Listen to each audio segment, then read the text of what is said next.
Been in the super.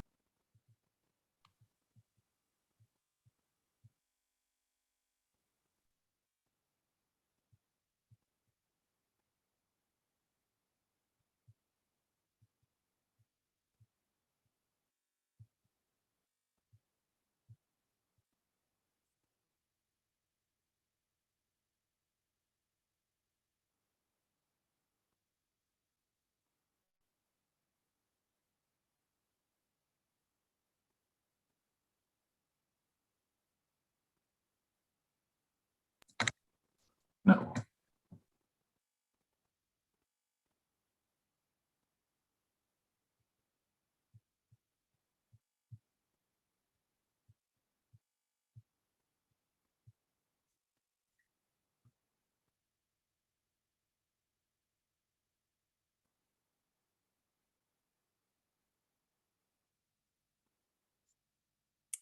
Good afternoon, everybody. It's my pleasure to call this meeting to order. I want to start with an announcement and request that I direct your attention to the information on the slide that you can see on your screen. It's a reminder of the rules and procedures around respectful debate before we get started. It asks you to use the raise hand function. We ask that you please identify yourself when you speak and include your name and college. If you would please address the chair rather than each other or the speaker, commentator, or whomever else may be in attendance. And we're going to, given the complexity of the agenda today, be very careful to keep comments about the topic at hand. And then the time limit, as usual, will be enforced. So thank you very much for that. We'll begin with item one. Item one is a motion to approve a special rule limiting each speaker to 2 minutes each time they're recognized. A 2/3 majority of those present and voting is required to approve the special rule. Is there any discussion?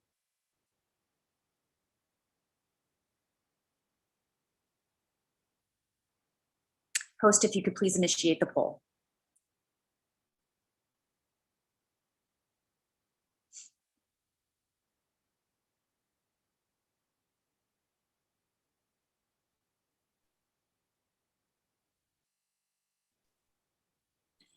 And we'll give about 10 more seconds if you wish to vote.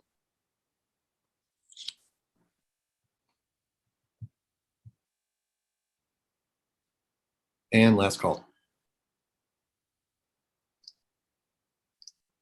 There being 153 ayes, 2 nays, and 2 abstentions, the motion prevails. Thanks, Chris. Thank you, everyone. Item 2 concerns administrative responses to Senate actions and is presented for information. At this time, there are no responses pending. Item 3 is a list of recent faculty, staff, and student deaths that have been forwarded for announcement to the Senate. I invite you to observe a moment of silence while I read the names. Levon Beesman, Rodney Blythus, Janet Kendra, Ronald McElmurray, S.J. Samuels, Carol Sherber, Vernon Weckworth, and Kurt Wiese.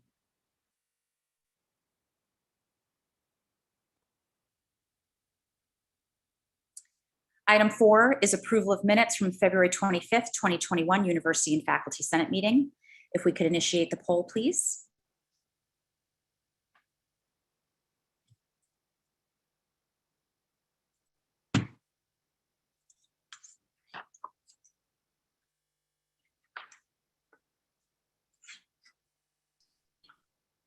Once again, we'll give about 10 more seconds if you wish to vote.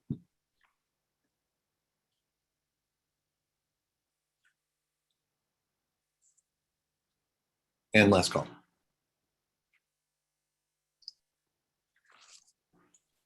There being 150 ayes, 0 nays, and 11 abstentions, that motion prevails.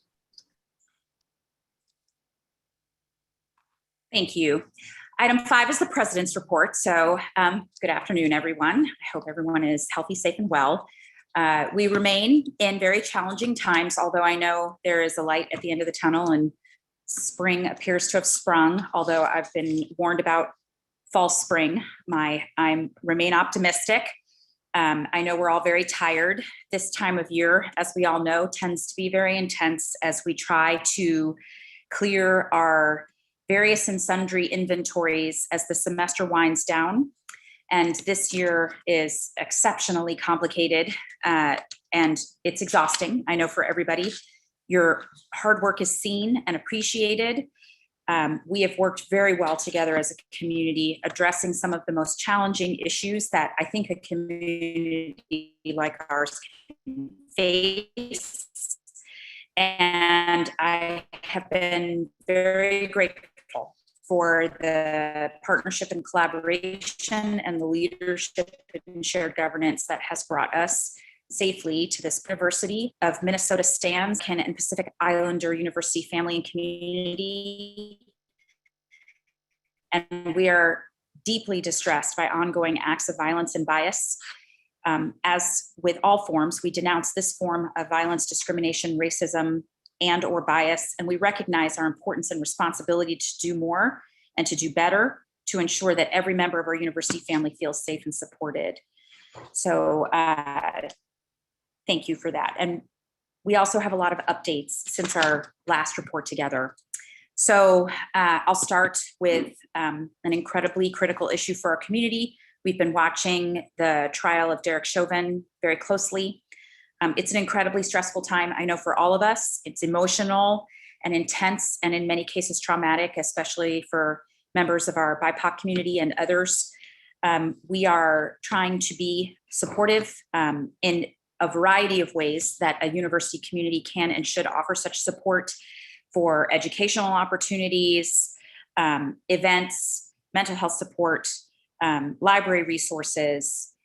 We are very grateful to the Office of Public Engagement, who stood up a website. Many thanks to Associate Vice President Andy Furco and his team.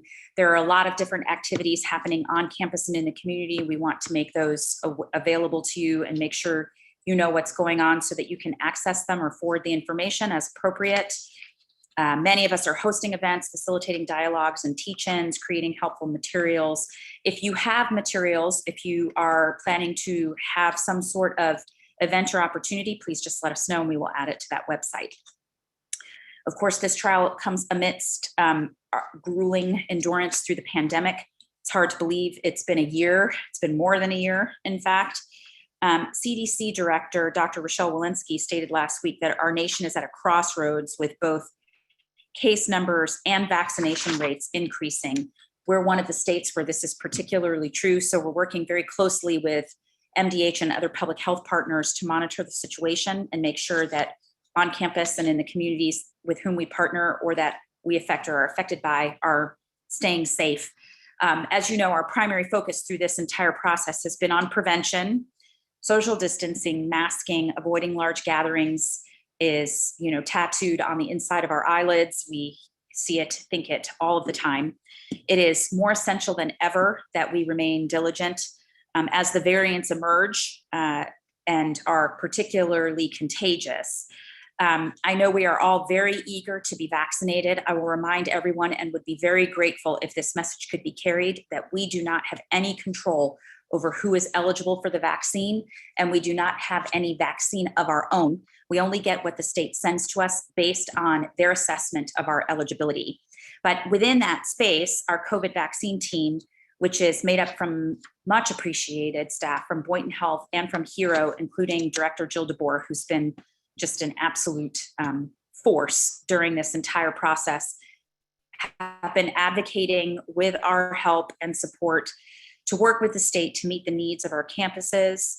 We are optimistic that the bottlenecks around the vaccine will open up soon. And as soon as they do, particularly if we're given the opportunity to be able to implement vaccines, we know we can take care of our community with very short notice, very quickly and very safely. And we are ready to the extent that that will become an opportunity hopefully soon.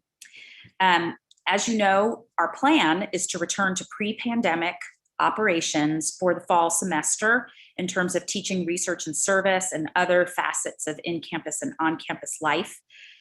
This plan helps our students as they register for classes. I know helps you It does not mean that there won't be unforeseen circumstances. We are just relying on the projections and the data that is available to us that gives us optimism, continues to give us optimism. And we'll adjust our planning in consultation with you or in consultation with state guidance and public health considerations if the news changes. If you are awaiting the vaccine, our best advice is to keep up with the state website, to register with the Vaccine Connector, the state's online system. We are working really hard to set up vaccines again, to maybe run them through at TCF Bank Stadium, which we did once before, which worked extremely well. If there's any news or any change, we will let you know. We can assure you of that. Some of the things that we've been doing in the community around this, in recent remarks on Minnesota's vaccine rollout, Lieutenant Governor Peggy Flanagan reviewed the important role played by federally qualified health centers in supporting the equitable distribution of vaccines, particularly for underserved populations. We share this commitment. It's a vital role for those who are part of the community clinical care ecosystem. The University of Minnesota Medical Reserve Corps is deploying teams to clinics in the metro area to assist with vaccinations in multiple roles. We have U of M student, staff, and faculty members. mHealth Fairview, using our practice physicians, also ran such a clinic recently, you may have seen on the news, in Cedar Riverside Pavilion. These partnerships are the thin silver lining in this pandemic as we all look forward to getting to the other side. One of the components of getting to the other side is working from home lifestyle that we've all adopted, whether we wanted to or not, over these last 12 months or so. As we transition, there's a whole group of people working on how to provide clear guidance about safe return to campus.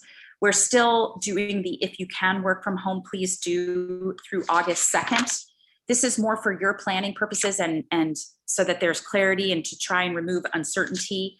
But that doesn't mean as more people get vaccinated, as more people in the summer when there are fewer people around, that there can't be anyone on campus. If you need to go to your office this summer, just work directly with your supervisor. All of the supervisors know how to do sunrise plans or seek consultation in order to determine whether it's safe. We are trying to be flexible while offering clarity. So it's a balance that we've just been continuously trying to strike. If you have any questions, just reach out to your supervisor or your department chair or dean, and we'll work it up the chain to get you the information that you need so you can be sure about what's expected. But you do not need to return to campus or make any plans to do so until August 2nd, unless you have previously arranged. Shifting gears to talk about the legislature and the budgeting process. I've been testifying really regularly before House and Senate committees and doing one-on-one meetings with our elected officials. We have, as you know, made one category request, a categorical request for operations and maintenance funding. Specifically, we are requesting a $15.5 million increase above our base for fiscal year 2022, and then an additional $30.1 million for 2023, which in biennial math means we are asking for a $46.5 million increase. This is the lowest request we've made in over 20 years as a reflection of the fact that even though the news is improving, we are still in constrained resource times, but it is not in any way an undersell of our value to the state. Our intention and hope is that by using this strategy, we will actually get what we're asking for. And that would be on par with what we received last time.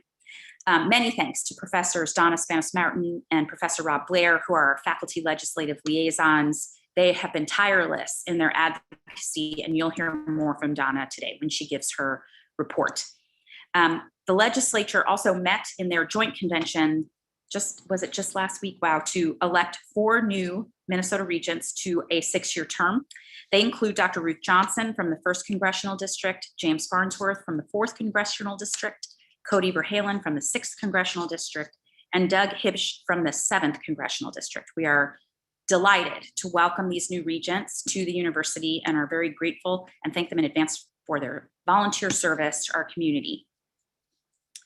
A few other updates. Last month, I announced our efforts to seek applications for the inaugural position Senior Advisor to the President for Indian Affairs. This position will report directly to me and is intended to further our commitment to strengthening the university's partnerships with Minnesota's tribal nations, which is a core priority of our new system-wide strategic plan. Much appreciation to Kat Hayes, Twin Cities College of Liberal Arts professor and search committee chair, and the other members of the committee for their willingness to serve, for their advocacy from the faculty, staff, and students, and also largely from the Minnesota Indian Affairs Council and other tribal leaders to help us find this path forward. I actually had my standing meeting with the state's tribal leaders on the Minnesota Indian Affairs Council last week, which is our third meeting this year. This is a new dialogue for us, a regular dialogue, and we're looking forward to continuing our work in the weeks and months ahead. I'd also like to highlight some good news. We have a $325,000 grant that the university received from the Mellon Foundation as part of the Just Futures initiative. This supports collaborative work across a number of areas in the state to address long existing fault lines of racism, inequality, and injustice. Another human resources update, if you will, leadership update, is that Chancellor Michelle Bair announced her decision to retire on June 25th. You know, she's only the 6th Morris campus chancellor and has been an incredibly strong advocate for the campus. She's had a real impact during her tenure around academics, fundraising, and the formulation of a strategic plan for enrollment management. And I'm very grateful to Michelle for her outstanding leadership and service. As many of you know, my own lived experience was as an undergraduate liberal arts student. And while not all liberal arts colleges are the same, in fact, quite the contrary, there's just enough in common to give me a really deep appreciation for the unique contribution that the Morris campus plays in its own right and as part of our system, and as part of our responsibility as teachers and scholars to have this component of our system available. And as part of an example of how this works and of Michelle's leadership, the University of Minnesota Morris was recently awarded a 5-year grant from the U.S. Department of Education to support Native American student success. This grant totals $1.5 million, and the award will support transition to college, first-year experience programming, access to cultural resources, and student well-being on the Morris campus. The Morris campus is a special place that requires special leadership, but it is a leadership transition occurring during arguably the most challenging times that higher ed has seen or experienced in the modern era. So we're taking a somewhat non-traditional approach to this leadership transition. I have asked current Vice Chancellor for Academic Affairs, Janet Shrunk Erickson, who many of you know, former FCC member, to serve as an acting chancellor for a 2-year period. Janet is immensely capable and deeply committed to Morris, and I know she will serve the campus extremely well.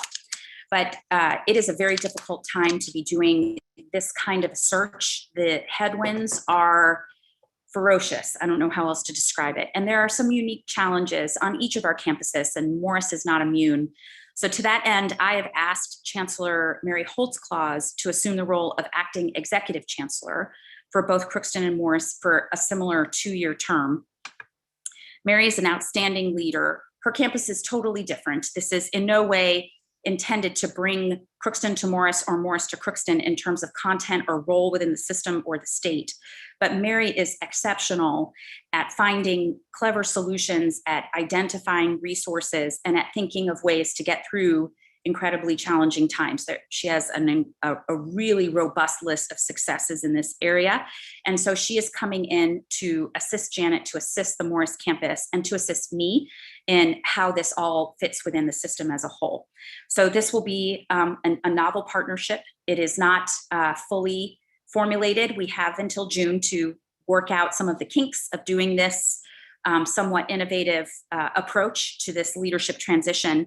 But I firmly believe that by giving us some time to get through these challenging times and emerge on the other side, we are positioning Morris for long-term success and also for a really successful search for the next leader. So uncertainty is unsettling, as all of this has been over these last months, but we will work through the uncertainty into a process that I am absolutely sure will be in service to the Morris mission and Morris uniqueness. Another transition, as recently announced, Vice President for Research Chris Kramer will join Underwriters Laboratory as their Senior Vice President and Chief Research Officer. He'll depart on June 1st. 3 decades of distinguished service to the University of Minnesota in the classroom, in the lab, across governance, and now in administration at the University of Minnesota. He has been an absolutely wonderful partner to me as I came on board, and I know we will all miss him and wish him the very best. Associate Vice President Michael Oakes in the Office of the Vice President for Research has graciously agreed to serve as interim vice president. He is very well respected and an innovative leader, as well as an incredibly accomplished professor in our School of Public Health. And so I'm very confident in his ability to steward our office as we plan to launch our national search soon. And then the last leadership transition is many of you may have seen some media coverage about our recent Gopher men's basketball hire. If you haven't, I'm pleased to share that Ben Johnson will be returning to his hometown of Minneapolis to join the men's basketball team as head coach and join Mark Coyle's leadership team, as all of his head coaches are essentially his executive council. Ben grew up in South Minneapolis, went to De La Salle High School, originally started his college career at Northwestern and then transferred back here to play here. He's been coaching in different capacities for, I think, 16 years. He was tremendous in his interview, not only because of his competence in basketball, but in his commitment to everything we're trying to do as an institution and in his commitment to how athletics can support that and be a front porch for all of the mission-driven work that we do. So we're very optimistic about his leadership on and off the court and very grateful and glad to be able to welcome him home. So I want to give you an update on the strategic plan. Faculty, staff, and students across the system have been working really hard on this plan. It's been hard to express how grateful I am to see everyone lean in on top of all of the work that has been required in order to get us to where we are now. But we are past the selection of the metrics, as you know, and now we're into execution. System chancellors are starting to make their reports on how this affects their campuses. Chancellor Lori Carroll presented to the board in February, and we'll have the other chancellors present as we go forward and talk about how all this fits together to create our very special brand of systemness. Several initiatives are already underway as per the strategic plan. The PRISM Mental Health Initiative is a significant commitment. Co-chairs Professor Tabitha Greer-Reed and Associate Vice President Maggie Towell are looking at the applications for the PRISM work team. Tremendous interest in that service, and I'm very grateful. We'll make those announcements soon. We also make a commitment to safety in the strategic plan in two different places. One is in the administrative commitment, Commitment 5, because that's where law enforcement and public safety sits. But safety also sits in Commitment 4 around equity, inclusion, and belonging. And in this intersection, as you know, we brought in Dr. Alexander to do a review. And one of the things he recommended in his review was to stand up the MSAFE implementation team. The MSAFE co-chairs are Professor Kathy Quick from the Humphrey School and Dr. Mylene Colbraith, who is head of DEI for the grad school, and they are taking nominations for their committee as well. So we look forward to that work. We also commit in the strategic plan to being good stewards of our resources and being innovative and looking at ways to lower our administrative overhead. So last week we announced the PEAK program. PEAK, everything has to have an acronym, as you know. PEAK stands for Positioned for Excellence, Alignment, and Knowledge. And this effort is being led by Senior Vice President Myron Franz and Interim VP for HR Ken Horstman. This is intended to move the needle in our commitment to efficiency. It is not around the academic enterprise at all. This is opportunities to gain capacity in our processes, functions, and operations. We're looking for both incremental improvement and bold ideas that support the long-term financial health and sustainability of the university. Functions that are within the scope of this review are the general administration, finance, information technology, facilities, human resources, communications and marketing, procurement, auxiliary services. Academic activities that are part of instruction, research, faculty are not part of the scope of this review. The goal of this project is to really think about how all of these functional areas contribute to our success, but also understanding the unique needs of our very complicated system and finding ways that we can be better in ways that hopefully are more efficient. Another important part of the strategic plan is our commitment to our own public history. And as you know, that has included for a few years now a discussion of how we have namings on many of our buildings. So building on the board's governance and policy committee discussion around the development of a renamings policy framework in December 2019 and again in February 2020, we're now ready to start reconsulting some of the work that we had begun over a year ago on a renamings policy, but paused after George Floyd's tragic death, in the spirit of both respect and also because that experience deepened our perspective on how important it is that we get this right. So there's been a lot of reflection and discussion, a lot of looking to see what other institutions have done that may inspire us to deal with the challenge of our complicated history or the controversial past of some of the people we've honored. So that process is now restarted, and we will begin the consultation on how the policy might come forth for ultimate board review over the next few months. So lots of work happening, but also some good news. We are persevering. There is a lot of success. The School of Public Health received a $5 million gift from the Blue Cross and Blue Shield of Minnesota Foundation to establish the Center for Anti-Racism Research and Health Equity. This center is a really innovative leadership opportunity in anti-racist health research dedicated to long-term change. Professor Rachel Hardiman, Blue Cross Endowed Professor of Health and Racial Equity, created the vision for the center and will be its founding director. And also our Voices series that we've been communicating to you continues to grow. I hope you'll join us for the April 1st event with Dakota writer, speaker, and editor Diane Wilson, who will share the true story of the Dakota woman who inspired her new novel, The Seed Keeper. This is an IAS Thursday event and is part of our Voice Art community series that features diverse voices expressed through the arts and humanities. So events in these series explore lived experiences and individual perspectives of creators and creatives, and they're intended to introduce nuanced conversations that further our understanding of what inspired these creatives around equity, justice, and public and institutional history. So with that, I'll conclude my report and move on to item 6, which are questions. I didn't receive any questions in advance, but I see there are already some hand raised that I'm happy to address. So Chris, I'll rely on you to bring us through the questions. Sure thing. The first hand I see is Jason Kerwin. Hi, Jason. Hi. So I have a question about vaccine prioritization for faculty. Can you identify yourself? Sorry. Oh, sorry. I'm Jason. Can you hear me? Yes.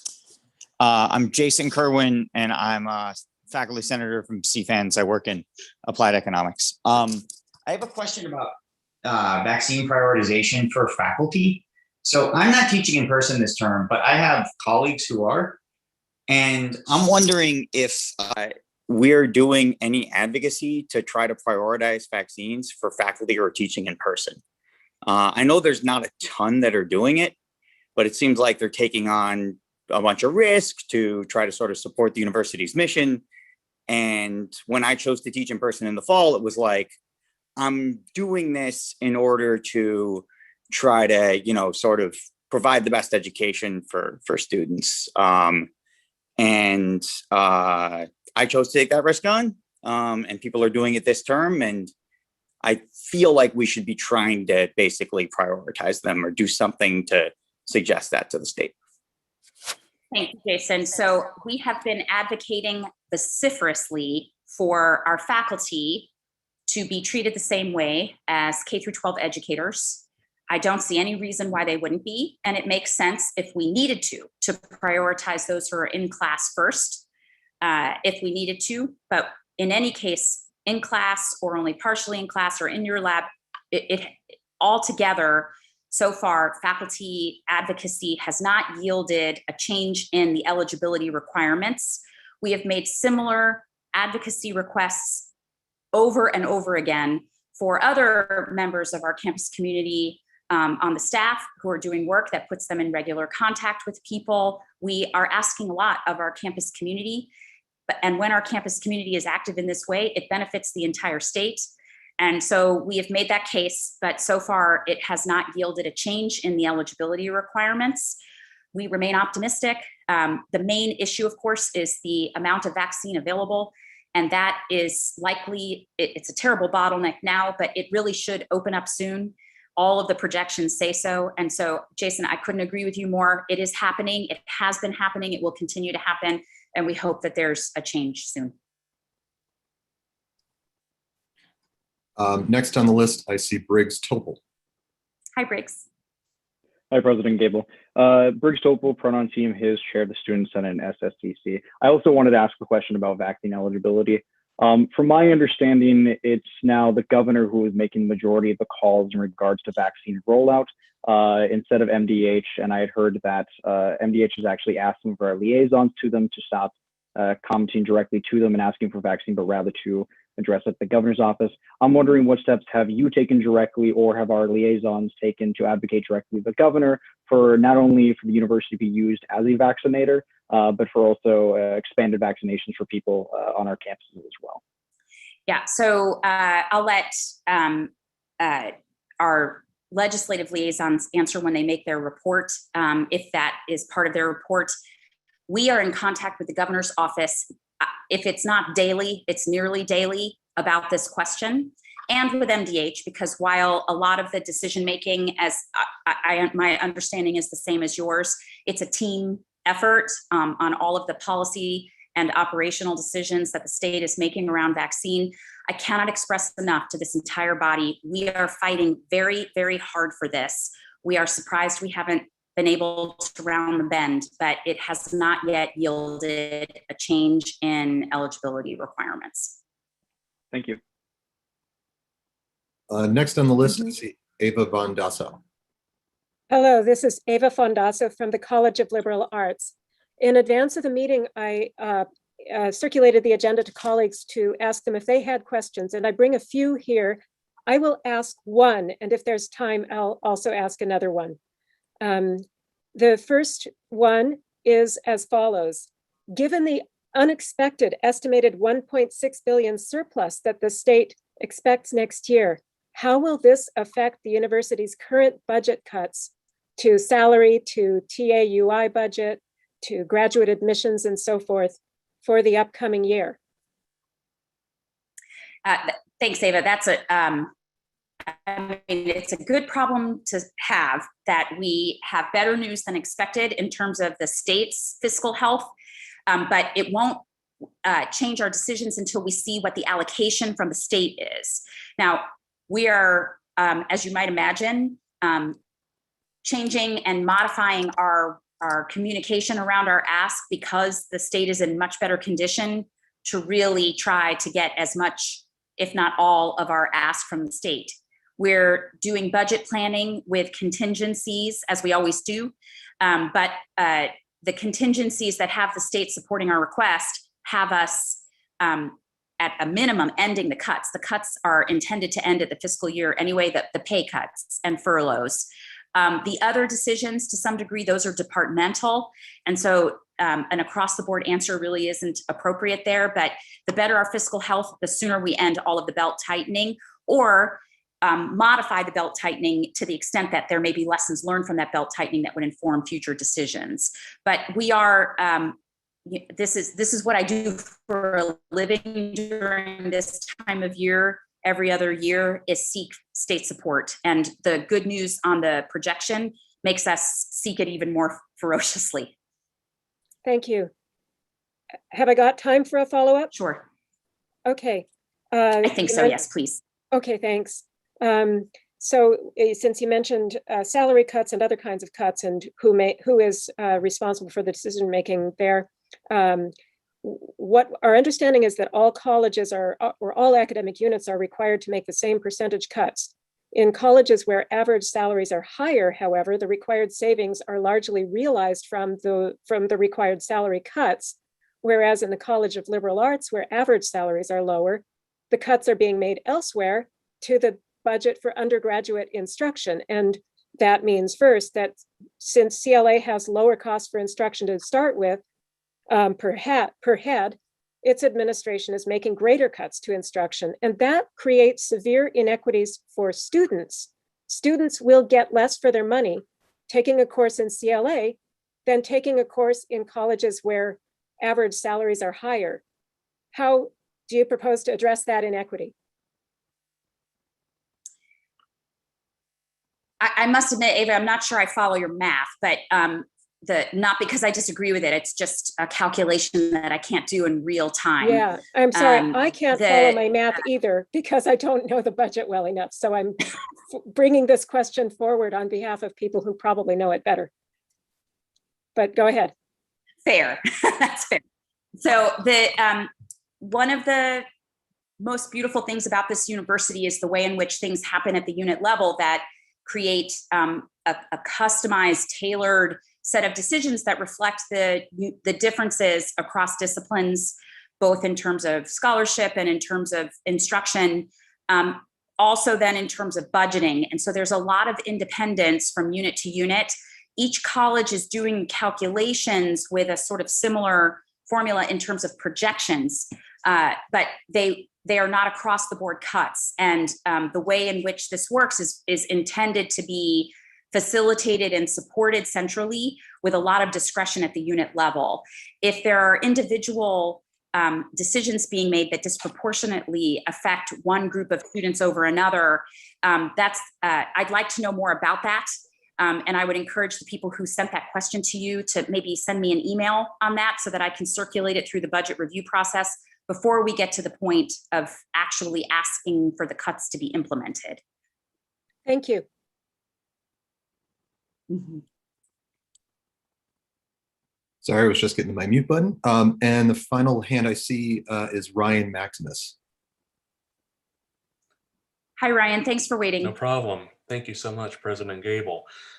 Ryan Maximus, he, him, his, fourth term graduate student senator for the College of Education and Human Development.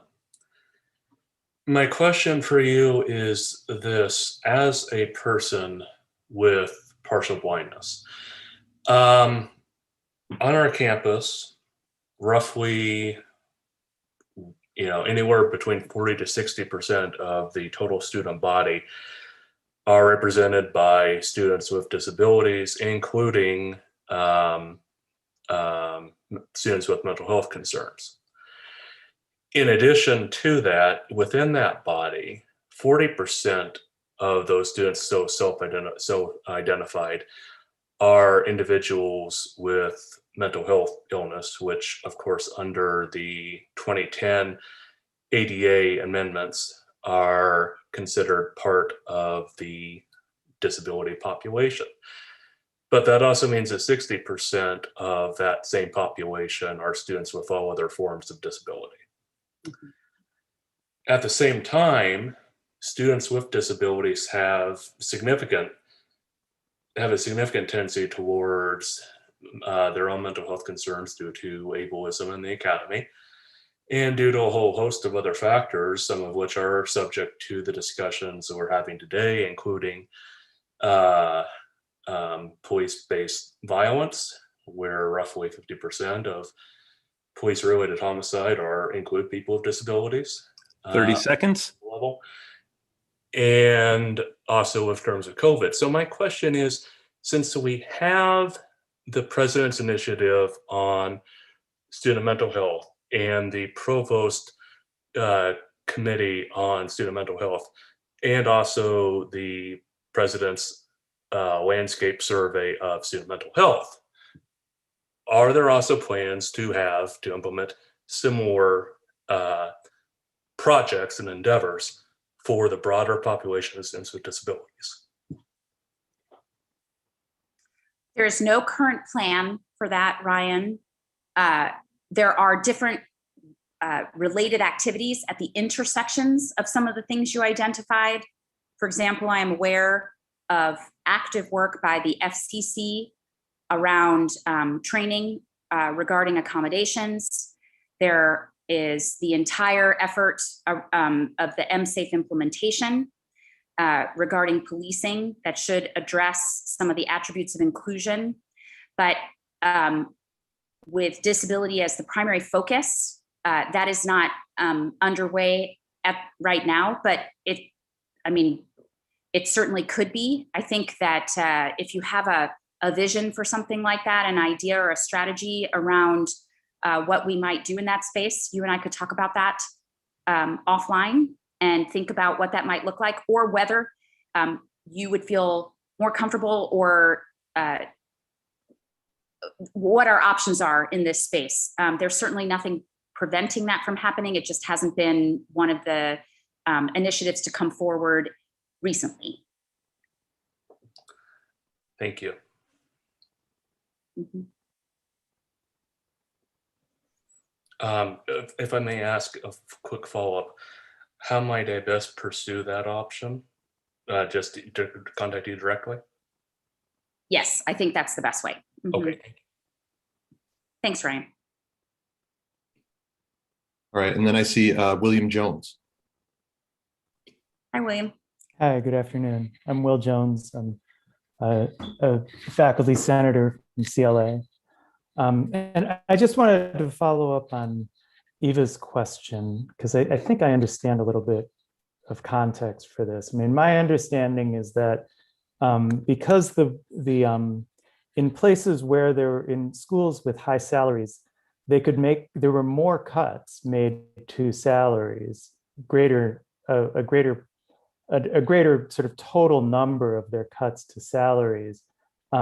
Whereas in CLA, because we have a higher portion of our staff and faculty are under that $60,000 threshold, or because their numbers, the salaries are just lower, there were fewer cuts that could be made through salary, so they had to be made through other means. And one result of that, I'm the director of graduate studies in the history department, and one way in which we've seen that is that the cuts have come primarily, the biggest portion of cuts are coming through TAUI funding, which means that we have less money to hire teaching assistants for our courses, which is directly impacting undergraduate students and, of course, the graduate students who are teaching those sections. We've also been told to increase the number of students 30 who are seconds. in each section, which means that graduate students essentially are being forced to work harder as a way of absorbing these cuts. And this impact is it's pretty devastating to our graduate program. It's going to have a ripple effect on undergraduate education. And as Eva points out, it really has to do with the way in which the across the board cuts are absorbed differently depending on the sort of 2 minutes are average exhausted. salaries, which are set by sort of supposedly through market differences in different fields. So I wonder, I just wanted to restate that and ask if there are ways that we can look at addressing that, because it really is having a big impact on both our graduate students and our undergraduate students. Yes, so in addition to the suggestion that I made to Eva, since the analysis that you described requires format, there is also what we hope is good news from the state, which would put us in a position to leverage the contingencies that don't require us to make the cuts in the way we have been, or give us the opportunity in certain cases to restore some of the things that we had in the past. So there is, we don't know how much the state is going to support it. We will know soon, and that gives us the budget oversight and the work that happens in the intersection between what you do, what I do, what your administration does in the college, and what the CFO's office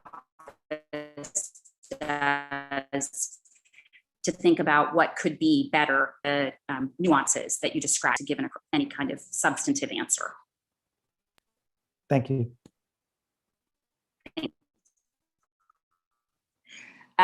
Okay, if you could, I see your hand. We're really late. So if you could either hold your question for later and maybe it'll fit in another section, or you and I can communicate offline. And we will move on to item 7, which is the provost report. So now I will call on Provost Croson.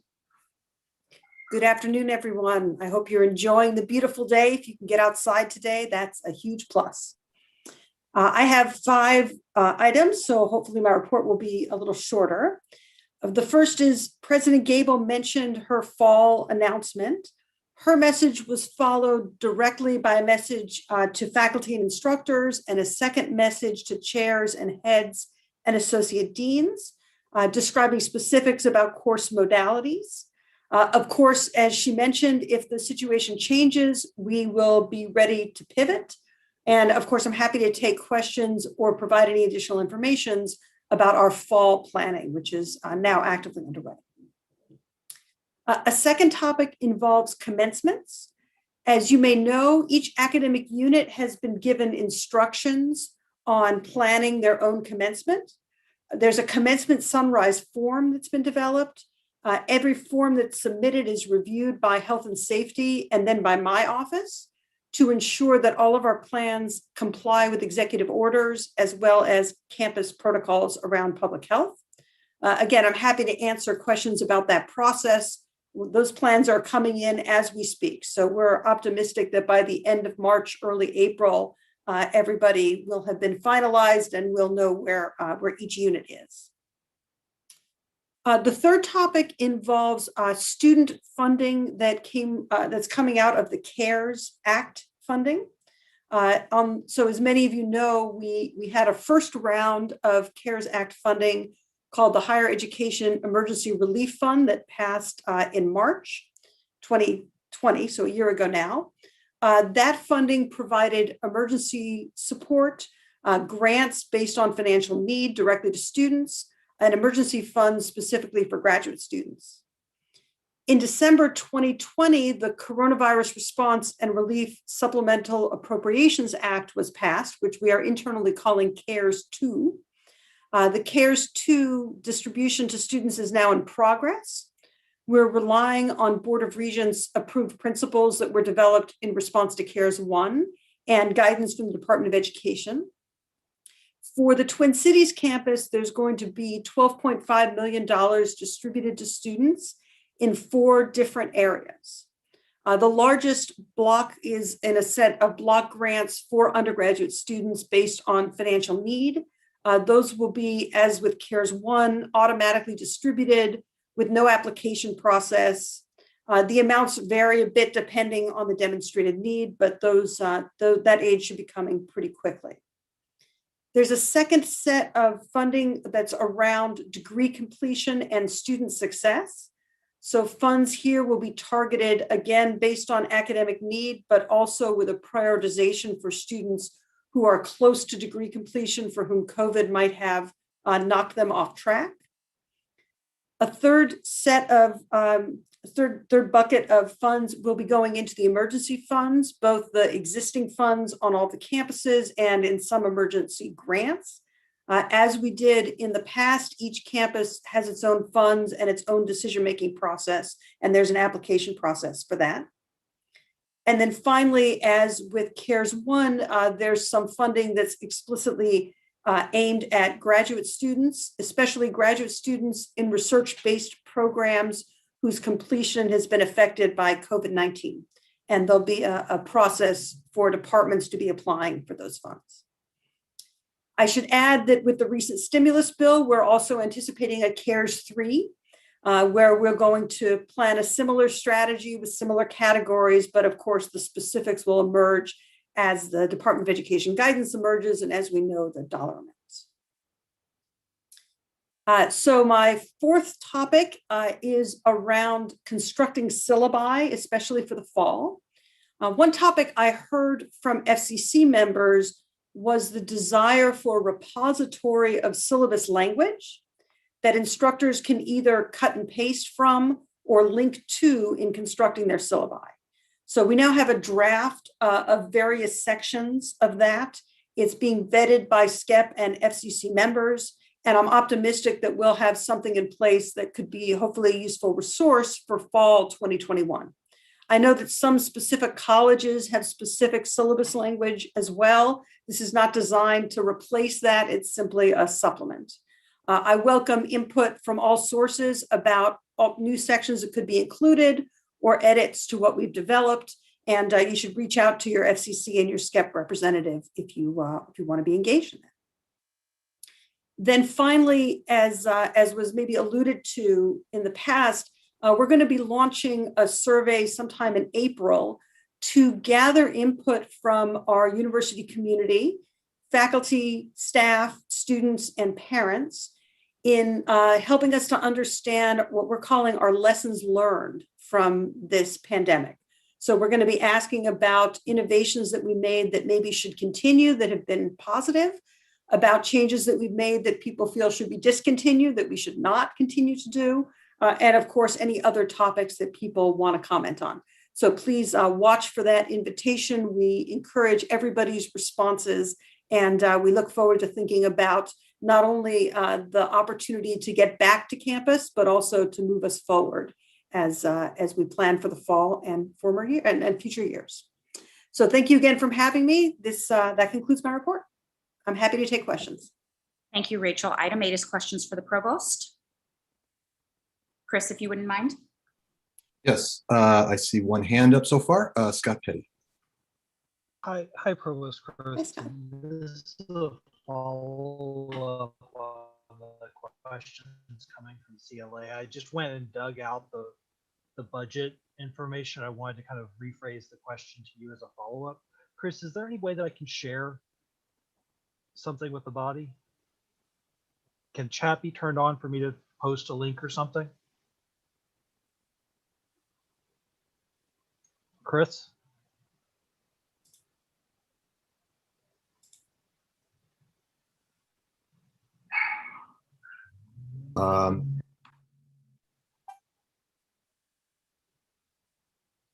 Anyway, I guess I'll just get started. Provost Croson. So I went and dug out, went to the budget website, the budget office's website, to follow up on Professor Van Dassau's question. So CLA and CSE's total budgets are roughly equal, and the proportion that they spend on compensation is then roughly equal. So they both spend a little bit under 150 million on compensation. That's 56% of their budgets for both colleges.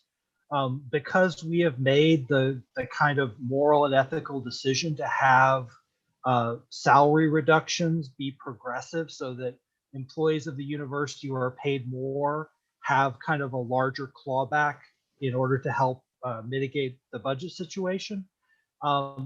If faculty members in CSE are paid more on average, I guess I should identify. Sorry, my name is Scott Petty. I'm the graduate student senator from CFANS. I'm not a CLA student or CLA affiliated, but if CLA and CSE are spending the same amount of compensation, it's the same percentage of their budget, and both colleges have to make reductions of X%, because we've chosen to make our salary reductions progressive in this way, the higher paid faculty in CSE are giving back more. And so CSE is coming closer to meeting their college level reductions just from these mandatory salary reductions, and not having then to make the subsequent cuts to TAUI funding that CLA is having to make. Can you speak to the question from Professor Van Dassau and the professor from the second? Your 2 minutes are exhausted. So as President Gable said, I think we need a little more clarity on exactly what's being asked. We would want to consult the budget experts rather than trying to answer something on the fly and take the risk of giving an inaccurate response. So I'm going to ask that gets submitted and we be able to consider that fully.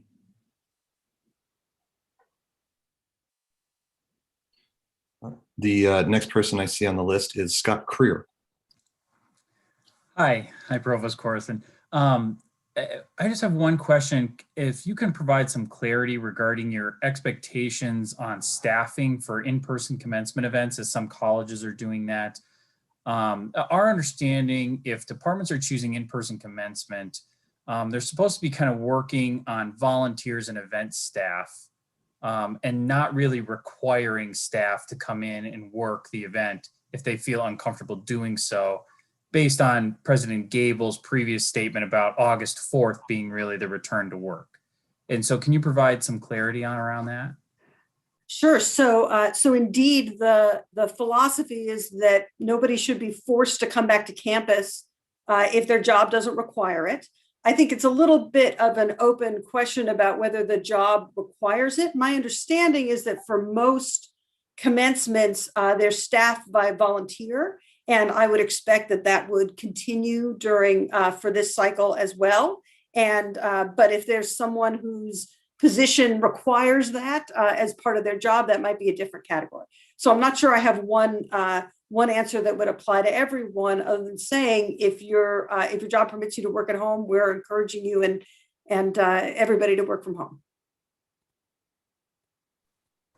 Thank you.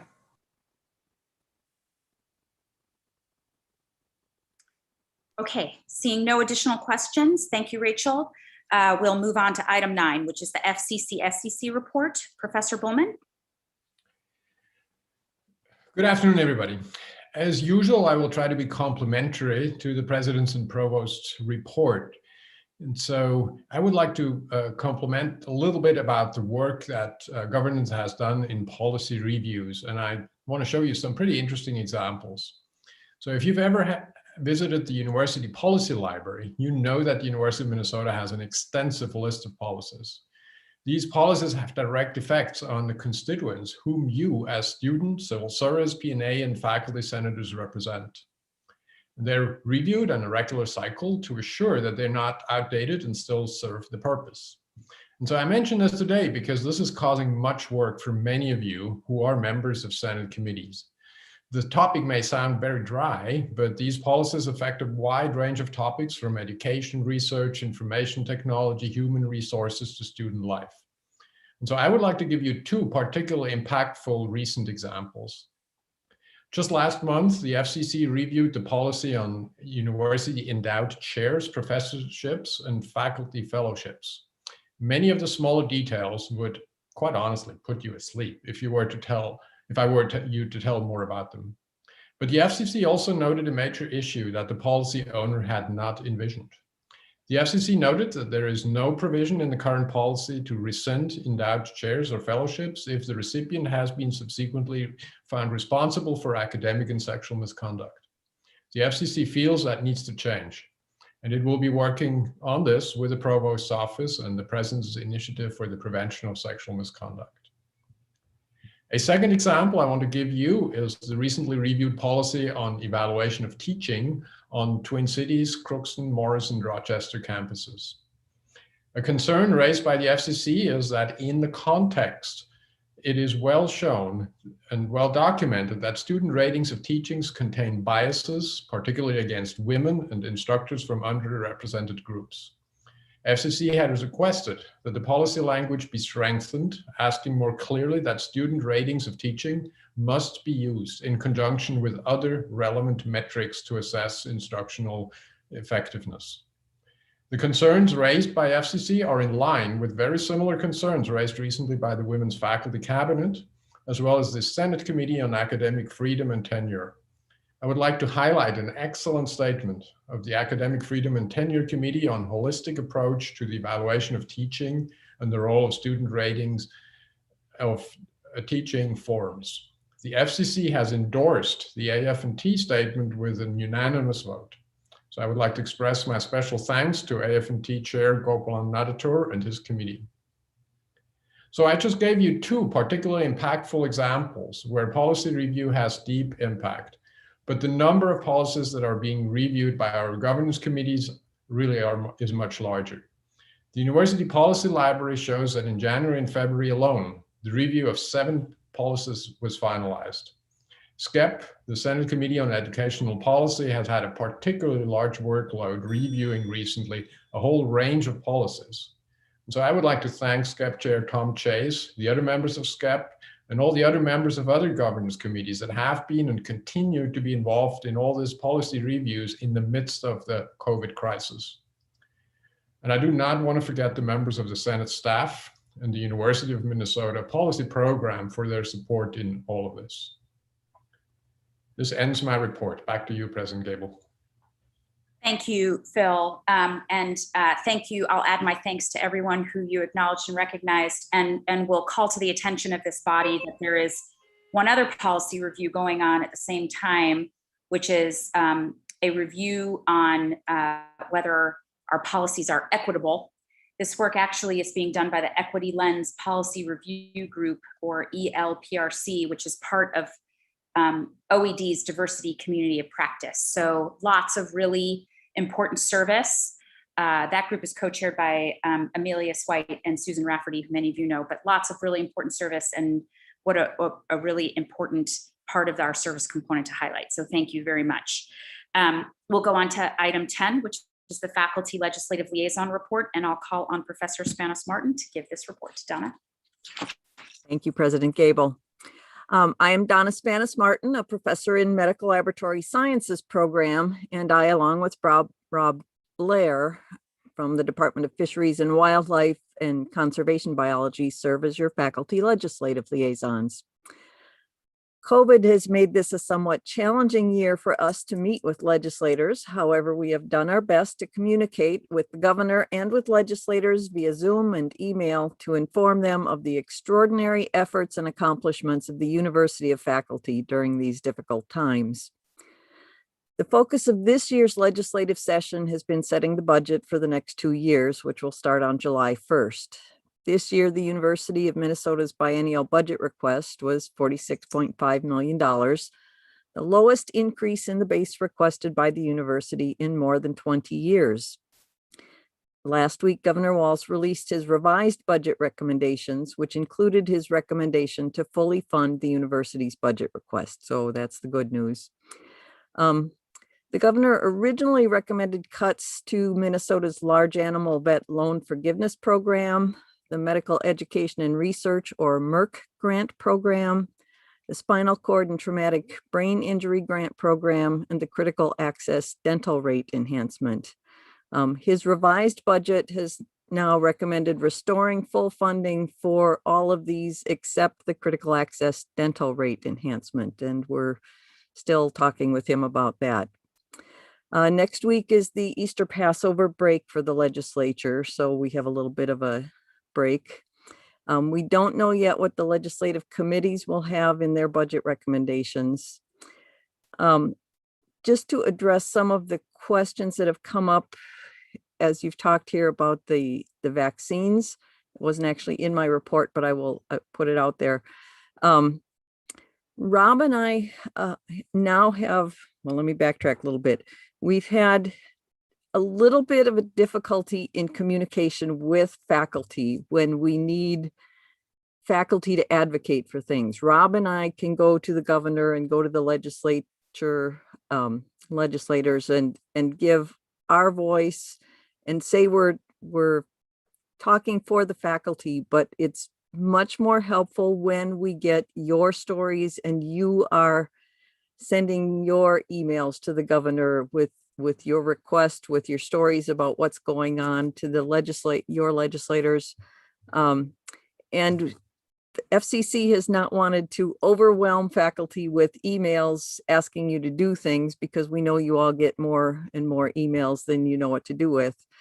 And so now we have a method where those of you who want to receive emails when we need action from faculty, if you sign up at the advocates.umn.edu, we can now identify faculty that want to receive these action alert type emails, which for something like the vaccines would be very helpful, because it will have more of an impact if more of the faculty send emails than just Rob and I giving our stories.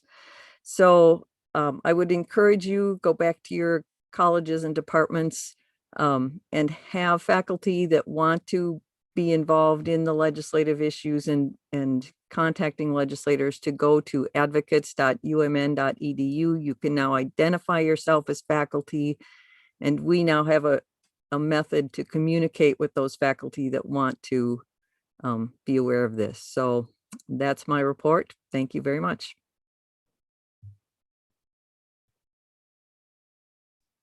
President Gable, you're muted. I mean, honestly, colleagues.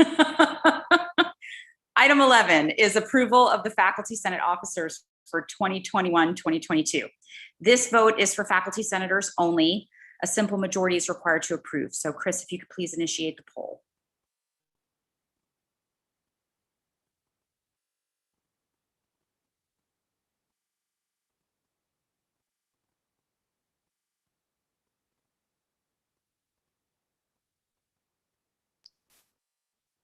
Give about 10 more seconds if you wish to vote.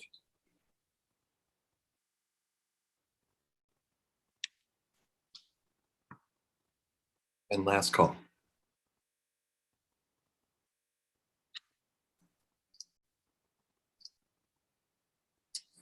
There being 101 ayes, 2 nays, and 9 abstentions, the motion prevails. Thank you, everyone, and many thanks to our officers for their willingness to serve, and to Robert Goldstein, who's been tremendous as we transition our clerkship to Professor Rockneshaw, with great appreciation to both of them. Congratulations to all of our new officers. Item 12 is approval of amendments to administrative policy, campus-specific requirements for undergraduate degrees and majors, minors, and certificates. This vote is also for the Faculty Senate only and also requires a simple majority for approval. So Chris, if you could initiate this poll, please.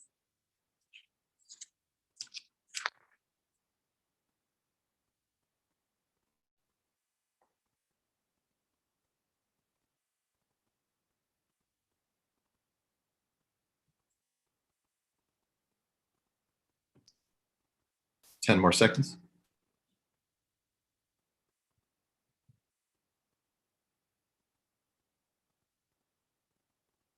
And last call.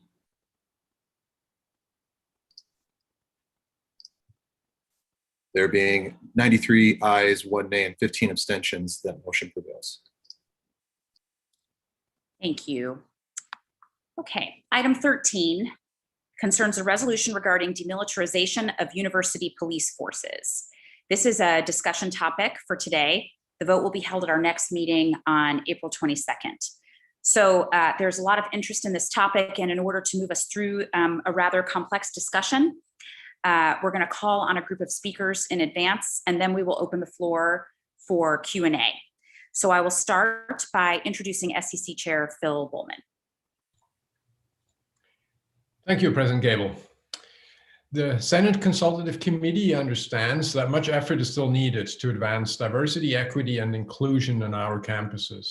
The resolution that has been brought forward to us by the students and that we will discuss today must be seen in that context. This resolution addresses the demilitarization of all University of Minnesota policing forces, and it is an attempt to give everyone on our campuses the feeling of being safe. The discussion in today's Senate meeting has been preceded by many discussions in Senate committees. So I want to thank all the students, staff, and faculty who have shared their views and contributed to making our university a better place. We want to make sure that senators at large have the benefit of that work. Therefore, today's brief presentation of the resolution by Student Senate Chair Briggs Topol will be followed by statements from several Senate committees. These include the Senate Committee on Social Concerns, the Senate Committee on Equity, Access, and Inclusion, the Civil Service Consultative Committee, and the P&A Consultative Committee. Senior Vice President Myron France will then answer some questions that were previously submitted to him. This will be followed by the opportunity for senators to make comments and ask further questions. The Senate Consultative Committee discussed whether the resolution should be voted upon today or whether it should be discussed today with a vote taken at the April Senate meeting. As you know, the SEC has student, civil service, P&A, and faculty representation. And the SEC understands that ever since the first version of this resolution was shared with different audiences, there has been much feedback, from strong support to concerns with some portions of and eventually to opposition. So we understand that, and we understand that the action proposed by the resolution would have significant impact on operations of the University of Minnesota. With that in mind, the SEC membership voted not to bring this resolution for a vote today, but instead to apply the regular approach typically taken when the Senate makes an important decision. And this is to give senators the opportunity to process the issue between two Senate meetings and to discuss the issue with their constituencies and provide an opportunity to have questions raised today answered before a final vote. As you see in the docket item, the resolution has changed in format and content based on feedback received. Student Senate Chair Briggs Topol has let us know that further changes may be made based on additional feedback, and he will share the final version of the resolution before the next Senate meeting. I emphasize that the SEC, in a separate vote, also already decided to bring this resolution for a vote to the April Senate meeting. This resolution will come back. What we're looking for today is a thoughtful discussion where we all respectfully speak about the issues, listen to one another, and where everyone feels comfortable sharing their views. A discussion in which we focus on the issues and refrain from personal criticism. Back to you, President Gabel. Thank you, Phil. Okay, now we'd like to turn this over to Briggs Topol for introduction of the resolution. Briggs. Thank you, President Gabel. Good afternoon, everyone. Before we begin, my apologies for not turning my camera. It's seemingly not wanting to work with me today, so I apologize for that. As introduced before, my name is Briggs Topol, pronoun he, him, his, and I serve as the chair of the Student Senate and SSEC. Today, I present to you a resolution to fully demilitarize the University of Minnesota policing forces and give a fuller sense of safety to all members of our community. Since early October, this piece of legislation has been in constant consultation with key university stakeholders, as noted in the consultation page. One addition I do want to mention is that on the University Senate docket, it does not mention that I also met with the Senate Committee on Finance and Planning on December 15th, 2020, but that's just a small addition there. Throughout the consultation process, the resolution is taken on many forms and comes to you today in a form vastly different than what it was when it first began consultation. These changes include specificity surrounding the firearms, the inventory of our policing forces, policing policy dictating how matters of using these firearms would come about, inclusion of prevalent system campuses, language and information, definitions of both militarized firearms and equipment, asks to audit all equipment with the goal of removing militarized equipment, exclusion of police forces' ability to engage with federal programs to gain access to further militarized firearms and equipment, exclusion of police officers being able to utilize firearms not supplied by the force, a promise to direct resources to those who have been historically marginalized by policing, a redirection of information surrounding the number of times an on-duty weapon is unsheathed by an on-duty officer while in the line of duty, and a promise for the university to engage in a meaningful conversation surrounding disarmament with key stakeholders. Now, while this conversation is not going to be an easy one to have, it demands to be held. On this day, March 25th, 2021, it has been exactly 304 days since the killing of George Floyd. It has been exactly 304 days of calls to action from our university community to take bold and decisive action. Bold and decisive action that will signal to those across the country as to what values and principles are held by this university. At this moment, I am reminded of the words of my colleague, Jael Karandi, who stated in her famous letter last year that, quote, "It is our job as an institution to exert whatever pressure we can to keep our students safe and demand justice in our city and state," end quote. Well, to the members of the University Senate, the time has come for us to exert pressure and move our campuses into a new model of public safety and demand justice for the harm caused. With all this in mind, I look forward to our conversation today. I yield my time. Thank you, Briggs. Okay, so as Phil mentioned, we're now going to hear statements from specific Senate committees, and we will start with social concerns, and I will turn it over to Nicole Smiley. Nicole? Thank you, President Gabel. To start with a little background, the Social Concerns Committee has deliberated several times on the resolution for demilitarization of University of Minnesota Police Departments. The resolution was originally presented to the Social Concerns Committee by Briggs Topol during our November 2020 meeting, where the committee raised several questions about the resolution. An updated version of the resolution was then circulated to the committee at our February 2021 meeting, and an online vote was scheduled in advance, which members had the opportunity to reach out to Briggs for further clarification and questions. During the vote, our several committee members expressed an interest in discussing the resolution further. So we had a longer discussion of the resolution during our March 2021 meeting, at which time it was decided that while we could not endorse the resolution in its then current form, we were open to considering an amended version of the resolution, a decision communicated to Briggs Topple via email on March 5th. The following statement summarizes the consensus opinion of the Social Concerns Committee on the current resolution. The committee's view. In general, the members of the Social Concerns Committee are sympathetic to the idea of demilitarizing the police departments.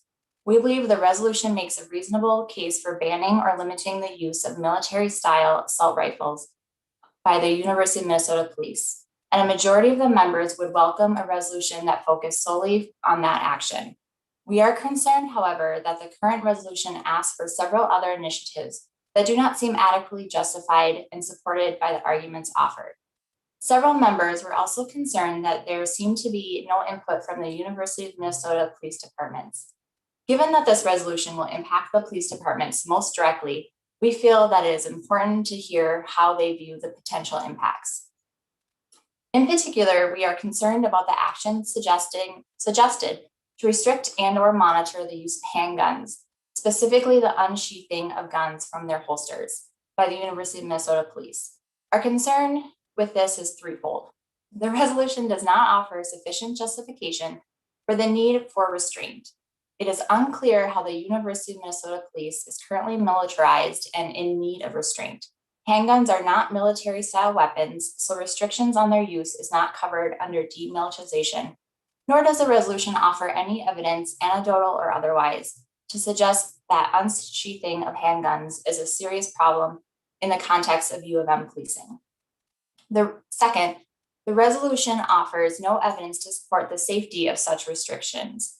No evidence of any other police department that has restricted the unsheathing of handguns in this way is presented, nor is there any evidence of the impact of such restrictions on police efficacy. By implementing such an untested and under-researched initiative, the university may put the safety of our U of M police officers and the communities and campuses they protect at risk. Number 3, the resolution offers no clarity on how the collection of data on unsheathing of handguns will translate into accountability for U of M police officers. No details of whether or how the data collected will be used to evaluate police officers or what standards will be applied or provided. And it is unclear how much of this data is appropriate to make public. Absent such key administrative details, mandating the collection of this information seems premature and irresponsible.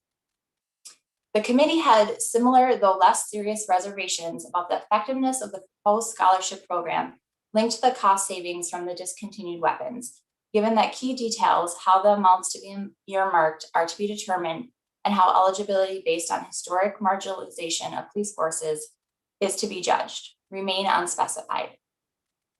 In conclusion, overall, while the Social Concerns Committee believes that an encouragement of to demilitarize the University of Minnesota Police forces may be appropriate, we feel that such action may need to be narrower in scope and more carefully justified and planned than the recommendations in the current resolution, and should give due weight to the need for an effective police force that maintains security on our system campuses.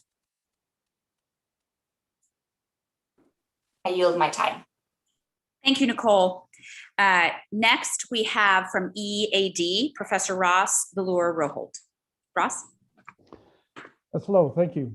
I want to read a brief statement that our committee has unanimously approved after several months of conversation about this resolution. And so the University Senate Equity, Access, and Diversity Committee recognizes and applauds the student advocacy in the form of a resolution to demilitarize University of Minnesota police forces. EAD endorses the general recommendation that military-grade weapons should be removed from the arsenal of the University of Minnesota campus police forces. Though the committee feels that it currently lacks the information needed to issue an opinion on some aspects of the resolution and therefore cannot endorse the resolution in its entirety, the committee fully supports the main principles of the resolution. Additionally, members of the EAD feel strongly that the students driving this effort deserve to have their voices heard through conversations with the administration and with campus police. I yield my time. Thank you, Ross. Next, we'll hear from Civil Service, represented by Mark Tai. Mark? Thank you. I've been chosen by the Civil Service Consultative Committee and Senate to give our position because I have the unfortunate perspective of being involved in an active shooter situation myself. In the fall of 1997, in a high school here in Minnesota, one of my fellow students came into our high school heavily armed with a list of staff and students that he would like to kill. This was about 6 months before the Columbine shooting. And so the idea of an active shooter was wasn't even existing. Fortunately, rumors pervaded that this may happen. So our staff and students were aware of it. And we came up with a plan where we had all the students locked into each of the classrooms. And fortunately, when the perpetrator came in, everyone was in the classroom and no one was in the hallways.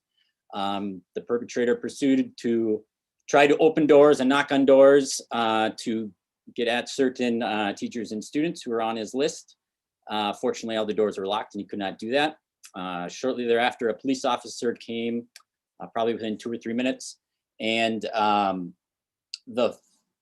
had the vision of a armed police officer scared the perpetrator into a bathroom where the police officer followed him. He went in there and the perpetrator shot the police officer in the head. Police officer still did not take out his firearm, but wrestled the perpetrator to the ground, cuffed him, and drug him outside. Needless to say, he was a hero for our school and for our small town. So with that, in this proposal, there's a lot of talk about dismantling and disarming and demilitarizing the police force. And I have objections to that on safety measures. For one, the definition of military grade firearms in this proposal includes many firearms that are legal and commonly used for hunting in Minnesota, including the firearm my 11-year-old niece uses to hunt squirrels in her backyard.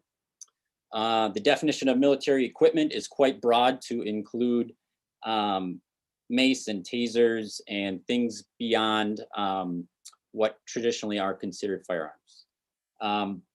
But with that, I'll read the civil service summary. So we recognize the efforts of Briggs Topol and the work of the Student Senate and value their passion and commitment to social justice. We do feel students driving this effort deserve to have their voices heard. Our perspective looks different as staff that interacts on campus in different roles. Some questions we would like to be answered are, why does the UMPD feel it is necessary to have military grade weapons and equipment, and how often is this equipment used? What types of incidents are reported and to whom? How are officers held accountable? How would an active shooter scenario be handled in the absence of weapons and equipment? The Minnesota Police Department has reduced its force and funding significantly, leaving a longer response time. Why are we taking money away from campus safety, and why would it go to other places? How is the University Senate resolution the proper process of the suggested action? We heard many differing opinions from our staff. We agree that we should come up with a better policing model. Some common concerns include concerns interested in divesting UMPD of some equipment that could potentially put an officer's life at risk, or potentially staff and students and faculty. The MSAFE plan is currently underway and will be addressing the issues of demilitarization based on the report of Dr. Cedric Alexander, and we should allow this committee to do its due diligence in that manner. And a lot of people are confused by the definition of demilitarization in regard to military grade weapons and equipment. And many of us feel as though it is not within our purview to make decisions on what tools should be available for the UMPD. And so again, we want to express that it is crucial for our students to express their opinions, and there's no doubt that this topic needs to be addressed.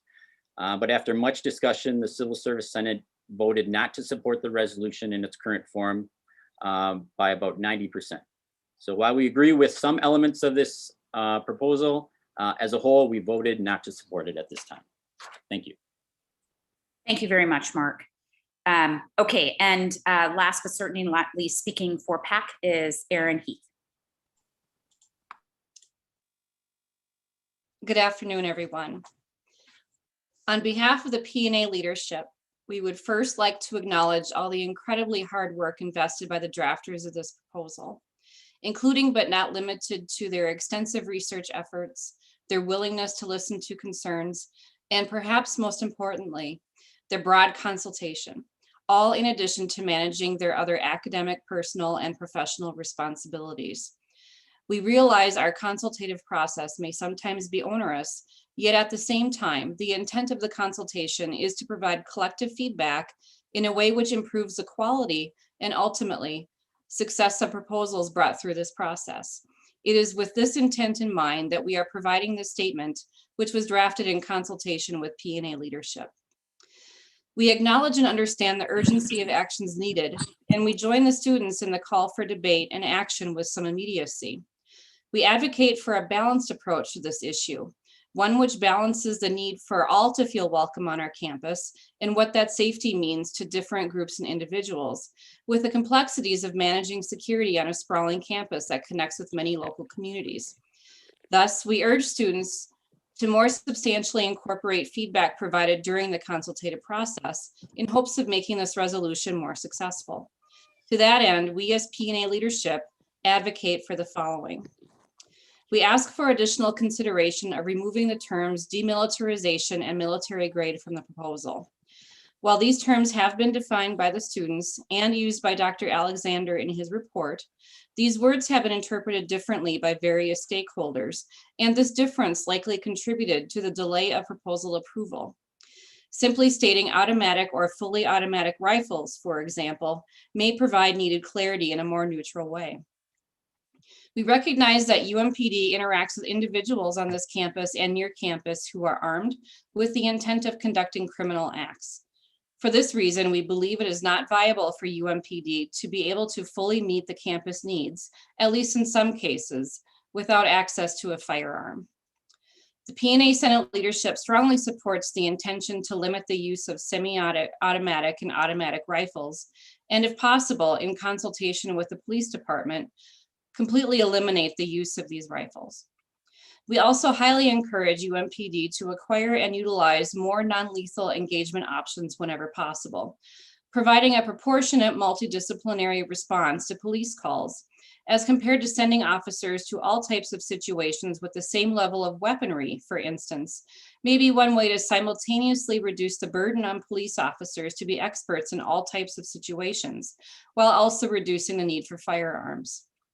It is disappointing and truly unfortunate that UMPD and administrators directly responsible for overseeing UMPD were not more engaging with the conversations around changes to policing that students, staff, and faculty have brought up over the last year, in spite of repeated requests by student leadership for them to do so. The university had an opportunity to model cooperative engagement with police reform, but instead the conversation has proceeded without officers' perspectives regarding the challenges that they face and the tools they consider necessary to meet those challenges.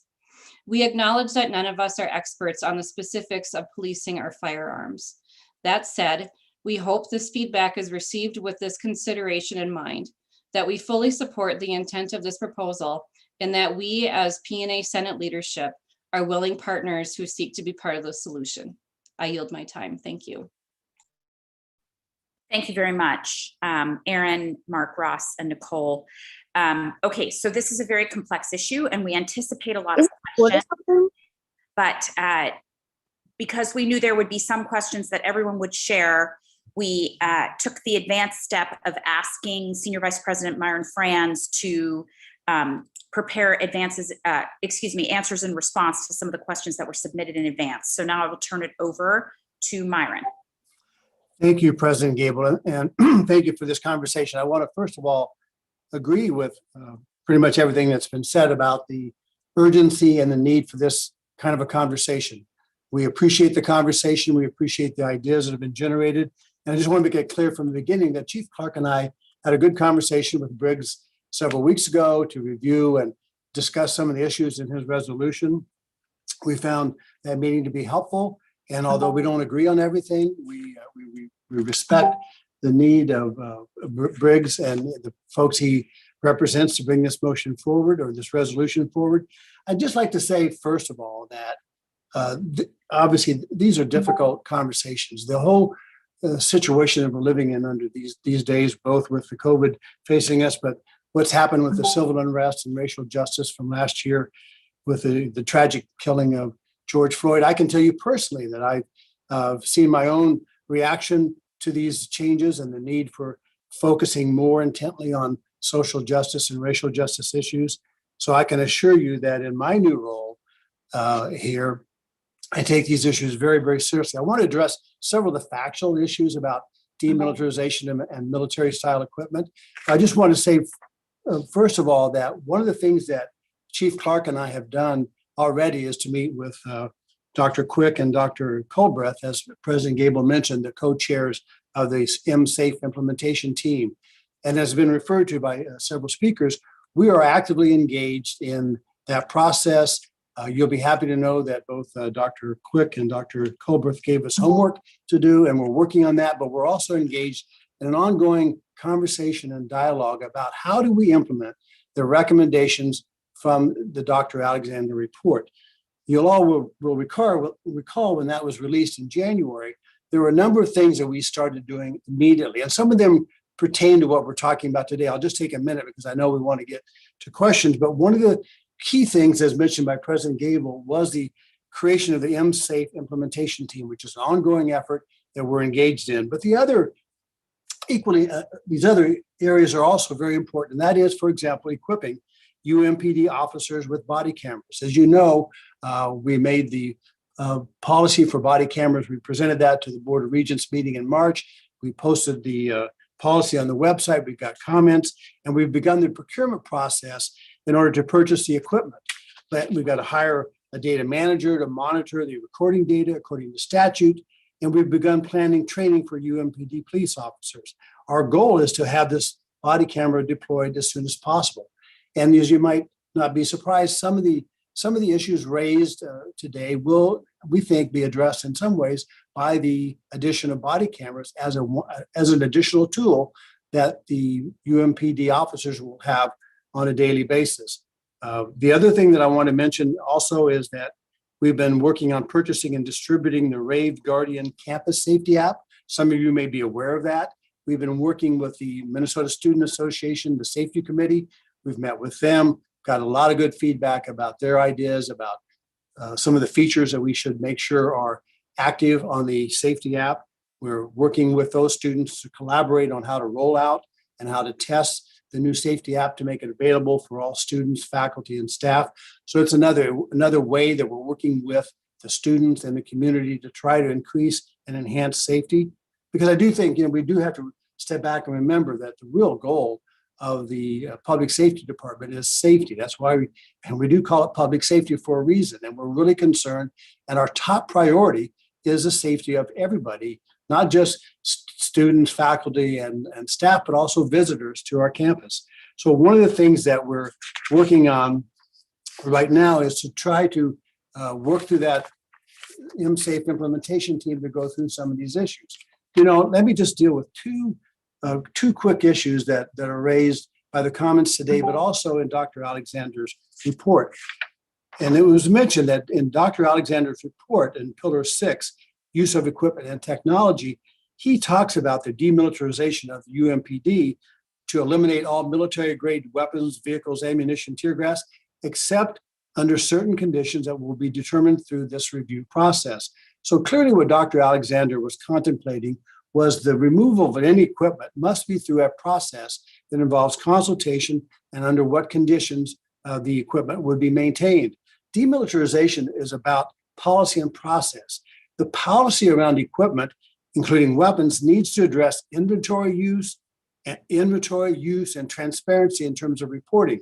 Those are the kinds of issues that we want to engage in this community with going forward about the use and of any equipment, whether it's weapons or any other kind of equipment. And the process that Dr.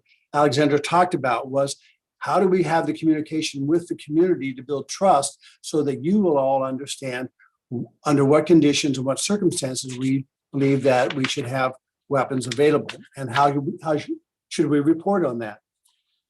The other thing I want to address a little bit is the equipment definition. Some of you have already mentioned this. One of the things I think would be helpful for me to describe is really, what is the equipment that UMPD uses?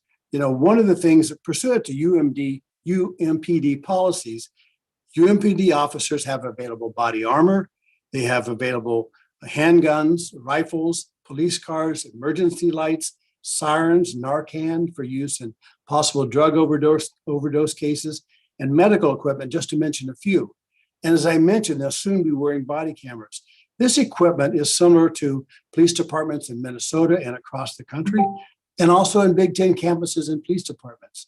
Our expectation is that UMPD officers will show up when called with the right equipment and the right training to help resolve and stabilize emergencies on campus. A confusing part of the resolution really deals with the term military grade, and it's not the fault of Briggs or the resolution. It is a term that's been used and misused in many different ways.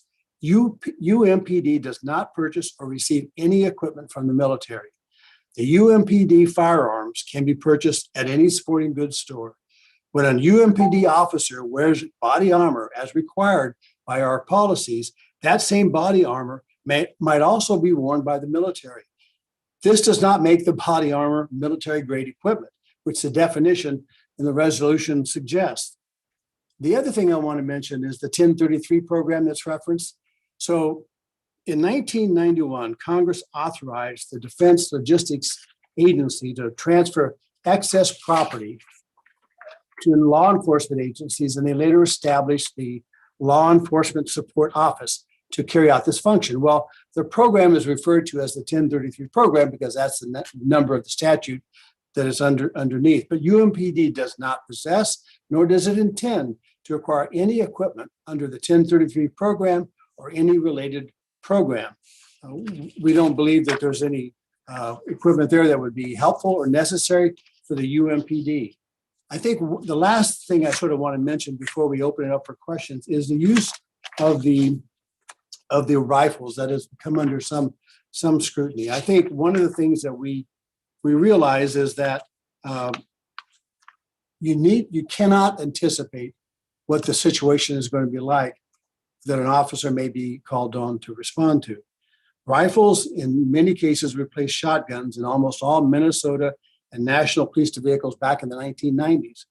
The change was specifically related to the increase in active shooter events. Rifles provide greater accuracy from a greater distance. Distance allows safety for the officer and the public, and distance also lessens a direct confrontation from close handgun range. National training modules all use patrol rifles in responding to active shooter events.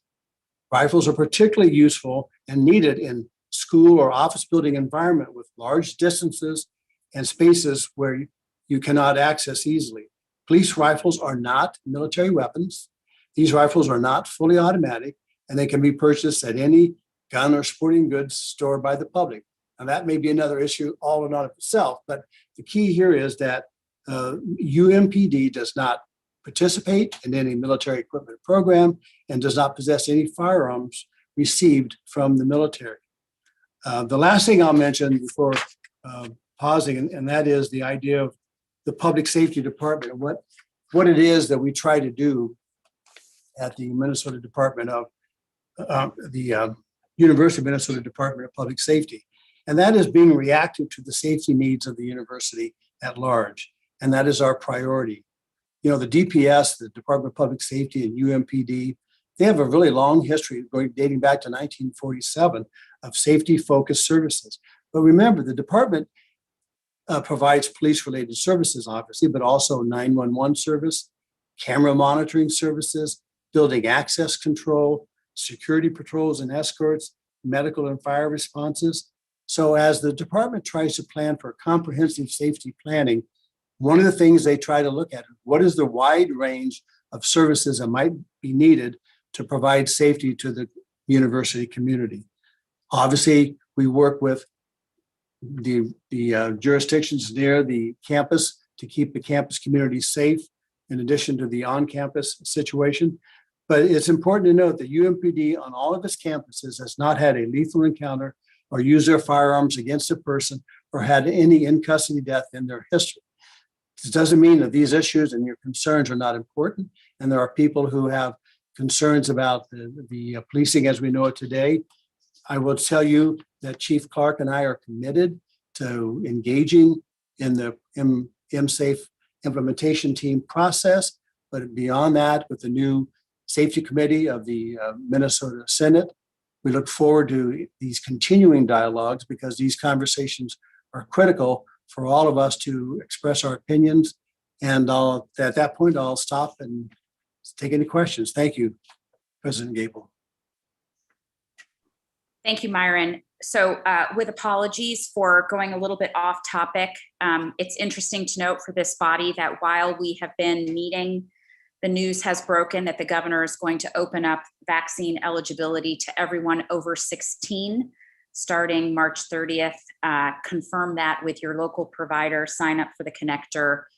Good news. So apologies for the distraction. Let's take questions from the floor. Chris, I'll count on you to call on members who have questions. Sure thing. Looks like first on the list is Jerry Cohen. Hi, Jerry. You want to identify yourself? Not that you need any introduction. I'm Jerry Cohen. I'm a CFAN senator. And I was looking at this with great interest because 50 years ago, I was a student activist, anti-war activist, and we had our own interactions with campus police. And a couple of things I would just like to bring up. And one is that there are times during campus demonstrations against the war that the campus police were aiming their guns at us. And there are other times when right-wing groups came and burnt down the Black Student Union. And when they threatened to raise our flag to from half staff to full staff after People's Park, that we were quite happy that they were aiming theirs in the other direction. And that's the same thing we have here, is it has a lot to do with where those guns go. If they're protecting our students, if they're protecting our faculty, then I want them to be as well prepared as they can be. At the same time, I'm really concerned about situations where, say, a building is put at a higher priority than a student, or where the campus police are not behaving in a way that's protective of the children of this state that are entrusted with us. And so I think, one of the lessons I learned that 50 years ago was that we had police out of uniform 30 seconds coming to our meetings of students and student groups, interfacing with the campus and becoming part of us and integrating within us. And I think that rather than focus on the armaments our police have, it's better to talk about how we integrate them into our family of the university.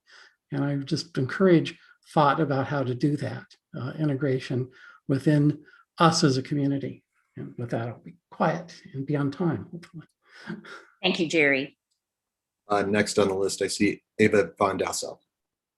Ava? Hi, thanks. I'll first bring forward a comment from a colleague in my department who was concerned about this resolution, and this concern has already been voiced. In fact, the concern that campus police need to be adequately armed to fulfill their mission of protection. This colleague is particularly concerned about the possibility of an active shooter situation. And again, that has been discussed. I would like to go on and suggest that other comments I've heard in this discussion, which has been very interesting, have to do with the fact that the resolution bundles different concepts into one package. And perhaps it would be a good idea to unbundle them, to separate disarmament, which is in the very last item, the last clause in the resolution, to separate disarmament from demilitarization, and also to separate the monitoring, the parts of the resolution that propose that members of the police force should be reporting whenever they discharge their weapon. My being white allows me the privilege of not feeling like I'm a target. But I would like to know, how often do the UMPD officers have to use force? I think that would be data worth collecting. So perhaps this resolution actually should be split into its conceptually distinct parts. Thank you. We'll hear from Briggs again, to whom that's really directed at the end, but in the interest of time, Briggs, if you could note that question and address it as you see fit when we call on you at the end. In the meantime, Chris, if you could call on the next question. Sure, I see Lucas Simpson. Hello, everyone. My name is Lucas Simpson, a student senator at CHD. I use he, him, his pronouns. An issue that we had, or at least a conversation point within the Student Senate when this was initially proposed, was the fact of lack of UMPD consultation over this. And after conversations with Briggs Topol on this issue, he has reported numerous times of them declining to comment or not willing to engage in these discussions.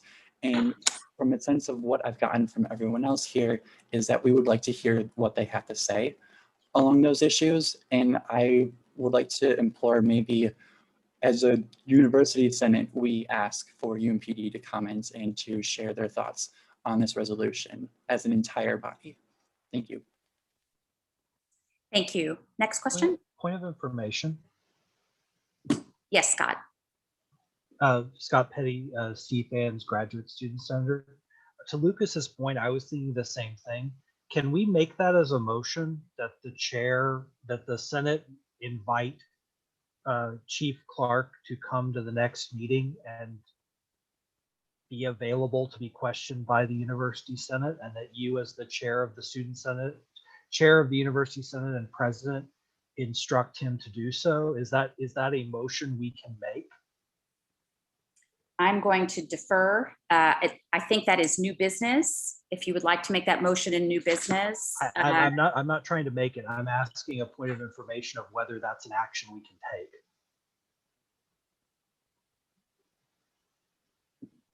I'm looking at you, Chris.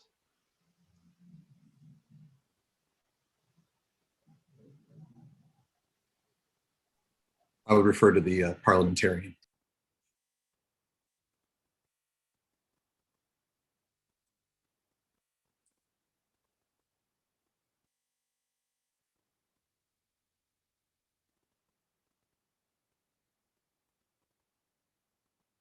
So our understanding is that either in new business at this meeting or in a future meeting, the Senate could move to ask me to invite him.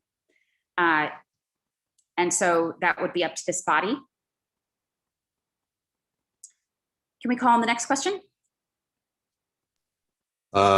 Next hand in the line, I see Carol Chomsky. Thank you. I am Carol Chomsky from the law school, vice chair of the Senate, and I use she, her pronouns. So I was going to make a comment about the substance, but many of my reactions are similar to some of the committee comments about agreeing with some parts of the resolution and recommendations and not agreeing with others. So I want to talk just a little bit more about process, which of course is in keeping with my being a lawyer and also vice chair of the Senate. I'm hearing, and this has already been suggested, but I wanted to reinforce the idea. I'm hearing agreement with some aspects, disagreement with other aspects, concern over some language, concern about how things are presented.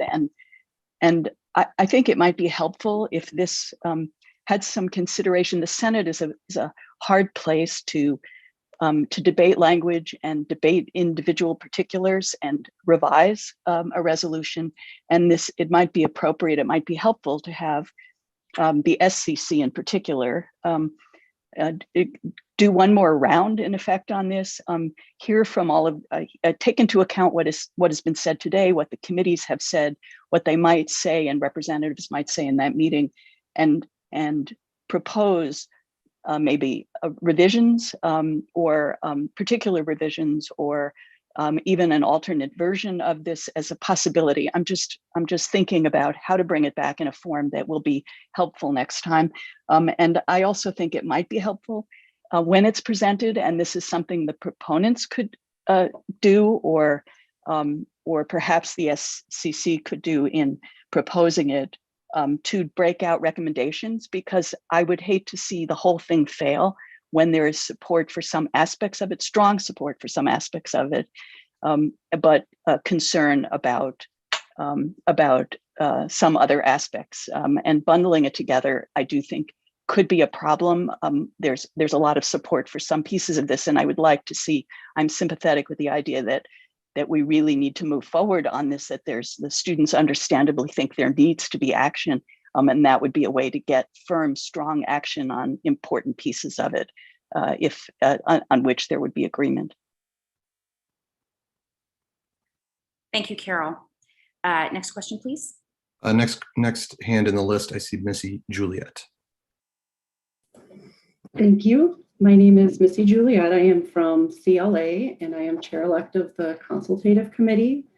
I do want to commend Briggs and all of the students on the hard work on this. And I really appreciate, Myron, you explaining kind of what the demilitarization is and giving more clarity to some of the questions we had. My question would be to Briggs as far as, are you planning on bringing this back for consultation? I guess kind of building off of what Carol was saying. So, because we were last consulted in November, as you have in your document, but the document has morphed so much from what we originally saw, and some of the feedback and things haven't been incorporated. So that would be my question. Thank you. Thank you. Briggs, if you could note that for your remarks at the end. Thank you, Missy. Next question. Next, Julia Scoville. Julia? Hi, everyone. I'm Julia. I am a student from the Morris campus, and I use she, her, hers pronouns. I would just really quick like to address the whole inviting campus police here. While I think that would be a great idea, Briggs, as I'm sure he'll bring up in his remarks, has reached out to them for feedback multiple times, to the point where they have had these chances to tell us what equipment they need, what weapons they need to serve our community, but they have turned down that opportunity multiple times. So I would hate to see that stand in the way of this resolution, because that was not done on the part of Briggs or on the part of this resolution. They had many opportunities to tell us what they need to keep the Twin Cities community safe, but they turned that opportunity down multiple times. Thank you. I'm going to make a point of clarification, and Briggs, you can address this in more detail, but Briggs has met with UMPD and with Myron France. Next question, please. Next on the list is William Jones. Will? Hello, I'm Will Jones again. I'm from CLA. And I guess I'm confused by a lot of this conversation, because it seems that the criticism of this resolution portrays it as doing much more than it actually, in my reading, does. What I see is actually a very narrow and specific definition of military grade, not, as Mr. France says, something just used by the military. It's defined as a semi-automatic and or automatic rifle capable of accepting a detachable magazine, and or a firearm capable of utilizing a large capacity ammunition feeding device. So I think it's actually misleading and disingenuous to portray this as, including everything that, including, as one speaker said, that his 11-year-old niece might use to shoot squirrels. I mean, it's a very specific definition. If it's true that we do not use the 1033 program, then I don't see any harm in banning us from using it. If we're not using it, this would preclude us from using it in the future. I also, the conversation around disarmament, the final statement strikes me as very, very specific and very moderate. I'll read it. to begin in 30 seconds. consultation with university stakeholders and police forces, the conversation surrounding the possibility of gradual disarmament. This is a very moderate statement and seems to be exactly what people are asking for, a conversation about how to move toward this. So I support this resolution, and I'm actually dismayed by the hyperbole by which people are addressing it. Thank you. Thank you. I will remind everybody of the slide and comments at the beginning to keep comments on the topic and to refrain from making comments about other speakers. Next question, please. Next, I see Penny Edgell. Penny? Hi, thanks. If it's okay, I'll just leave my camera off. So I just want to say, first of all, that I think that I also support the resolution. I also find it to be, in effect, moderate and calling for a conversation, which I think we need to have. I also just want to say that the comments about process, about how this needs to go through more process and we need to trust the process, I just want to very briefly point out that not being able to trust the process and not feeling like the process is transparent, and in particular, not feeling like the process includes adequate accountability measures for the UMPD. That's, I think, at the heart of the problem here. So I think it's not actually, although I understand process, I'm actually usually a fan of process for a very, very big university. Our process actually works pretty well. So I'm always amazed by that. But I think in this case, those calls are somewhat tone deaf to what's motivating this proposal.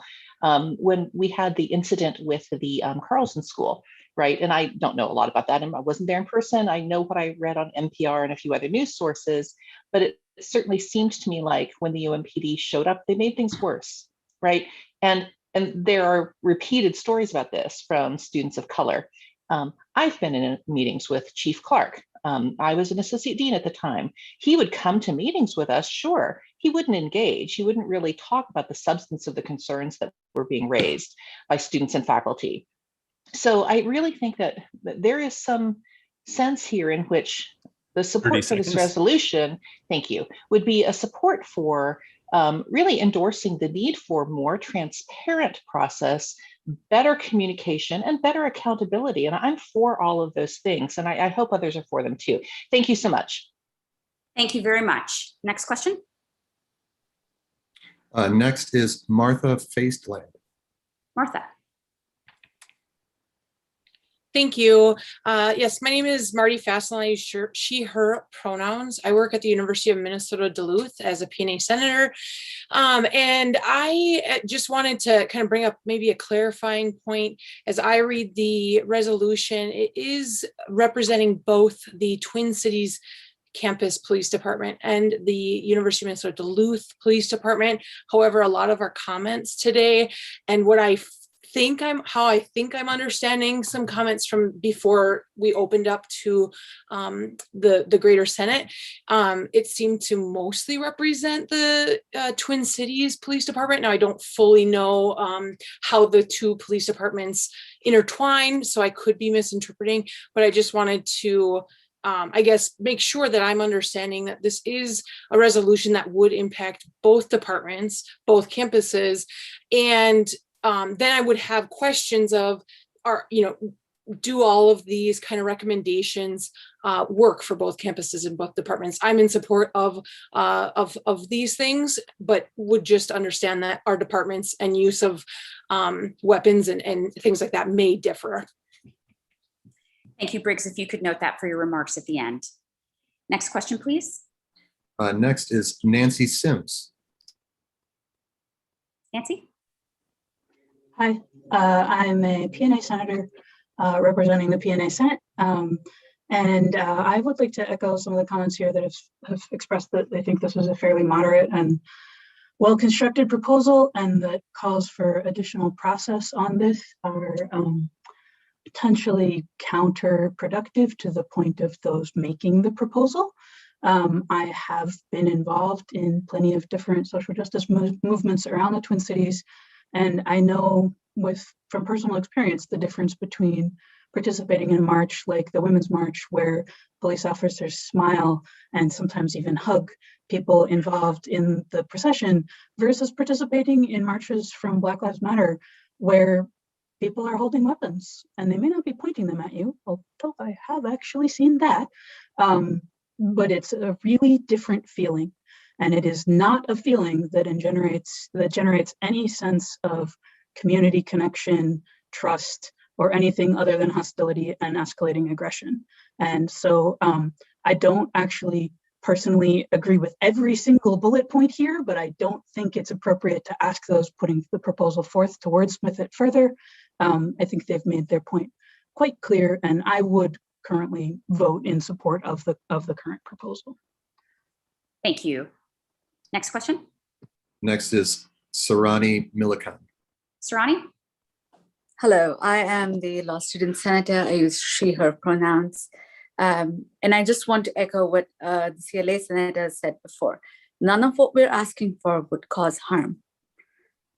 All of it would help people who feel unheard and for whom this process is complicated to feel safer. And I also would echo the words from the previous senator, where you can come to meetings and you can meet with people, but that is different from engaging with people. And so students have brought this forward because we are the largest group on campus, and UNPD serves a lot of people, but primarily us, and we would like to feel safe. And I think that removing military-grade weapons, which is very narrowly defined in this resolution, would help us feel safe. And once you do this, you build the trust, and then policies can be reviewed once you have the trust that that allows you to have buy-in from all members of the community. So I just don't understand why there's so much pushback to something that doesn't take much away at all, and instead helps people feel heard, among other things. Thank you. Thank you. Question? Next, I have Sarah Lam. Sarah. Hi, I'm Sarah Lamb. I'm a faculty senator from the Morris campus. I use she, her pronouns. One point I wanted to make is that this proposal does seem to be aligned with Dr. Alexander's recommendations. So I think that's one thing to keep in mind. Another is that one point that we've been hearing has to do with police's preparedness to address active shooter situations. And I just want to remind us all that those situations are extremely rare. But in reading Dr. Alexander's report, we see that it is a very common occurrence that students and other members of the university community feel threatened by the police. So I think it's important not to let something that is an extremely rare occurrence be in the forefront of our minds when we're thinking about how to alleviate a problem that students and others are experiencing on a very everyday basis. Thank you, Sarah. Next question. Next is Keith Mays. Keith. A lot of I wanted to make a comment and ask a question about much of it has already been said. I do want to say that we should keep an eye on who the primary audience is here, and it is mainly BIPOC students, staff, and faculty. And so I think that's important as well. We get a little abstract, and this sort of morphs into a larger conversation about what this means in the main. I also want to say that is there a way that we could not throw this whole thing out and maybe debate the finer points of it and come up with a set of policy recommendations that can be voted on? I should say I'm Keith Mays. I'm FCC member and from CLA Department of African American and African Studies. And so this could be something that we can see policy changes if we are willing to sort of take the best of what's here, what we all can agree on and move forward. And I would say that a new policy document like this could really put the U of M in a strategic position of leading on this around the country. I don't know if other universities have a similar policy document about their campus police, but the U of M could essentially lead the way on this. Thank you, Keith. Next question. Next, I see Jack Flum. Hi, thank you for recognizing me, President Gable. I am Jack Flom, MSA representative to the SSCC. 1 second, you're asking me to start my video. Hi. So I'll just go ahead and start. Back in February 2018, I stood with my fellow students out in front of my high school in South Metro suburb of the Twin Cities, and there was at least over 200 of my fellow students standing in solidarity with the people that were murdered by the Parkland shooter. And those fellow students of mine are now in college and university, and they are still fighting for justice for George Floyd on the streets of Minneapolis. And if those students feel comfortable enough to do that while being under the threat of mass shootings their entire life, then I think that we can feel confident enough to do this very moderate proposal. And that's why I support this proposal, because it's barely going far enough. But and I think that if the University Senate votes this down, that's just absolutely terrible. And I think that it just only shows the massive disconnect between these senates and the actual student body. And I think that we should actually represent the opinions of the student body instead of just going through process over and over again. Because I'm sure Briggs is about to blow his brains out. I know that's really bad to say, but I know he's going through a lot. Thank you, Jack. Next question. Next, I see Pavel Moraz. Pavel? Hello, I apologize. I don't have a camera on this computer, but thank you for recognizing me. First of all, I'm a faculty senator from medical school. I want to congratulate the students for the determination and perseverance and all the work that they've put to into this resolution. I would like to speak in favor of this resolution. I think it's an important opportunity for our university to lead on the issue nationwide. I want to echo what one of the previous speakers said, that I think we should, as a faculty and senators, take that opportunity. And I find this resolution as a moderate proposal, and it basically opens a debate and gives us opportunity to continue that debate. I agree that it would be at least unfortunate if we did not approve that resolution. I also want to offer perhaps a different perspective. I grew up and went to a university at a different country in Europe. And as a student, we've never had police that had guns. And while we were debating, I did a little bit of search, and most of the European countries, as well as Canada, do not have armed police on the campuses. So, and they function and they don't have increased, problems with crime or victims of the police. So there are places that those policies work well and could be adopted and put in place in our country here as well. So that's one perspective. And so I would encourage everyone to consider that this is a sort of an opportunity to lead a nationwide and also an open the discussion what we can do better here. Thank you. Thank you. And then in the interest of time, Ryan, you are the last question. I would like to thank you for that, Ryan McDemus. He, him, his, graduate student senator, CHD. I'd like to respond to some of the most recent comments that have been raised and say that, unfortunately, both recent and extended history shows that, very unfortunately, these mass shootings are actually not that rare in this country, and that's a terrible thing. And I would also say that part of the reason why it's a little bit of a false comparison to make between the European countries and Canada and the United States is that, unfortunately, in our society, we do have a pretty widespread problem of gun fetish.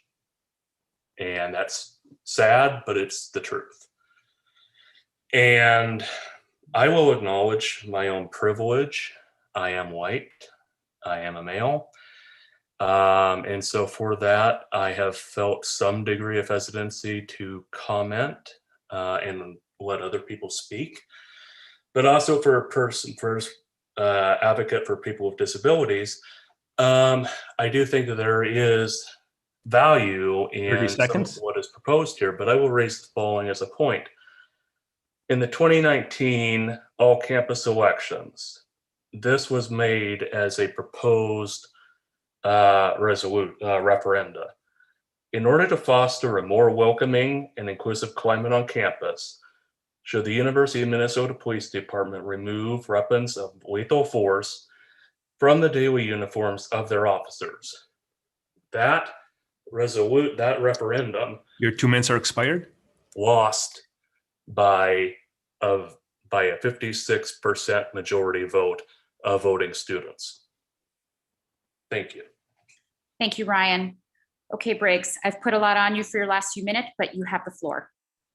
Only 2 minutes. Okay, I'm going to talk really fast. So this resolution is moderate. People actually don't believe too much behind this. I could have asked to disband, to defund, but I chose demilitarization. This resolution does affect both Duluth and Twin Cities. The definitions are pretty concise in of itself. I went through a lot of consultation. I asked for more consistency, and some of the people who have spoken today who said that the definitions aren't specific enough are people who asked for the specificity in the first place. 1033, yes, we're not utilizing the future, but as was stated earlier, we can ban it so it's not utilized in the future.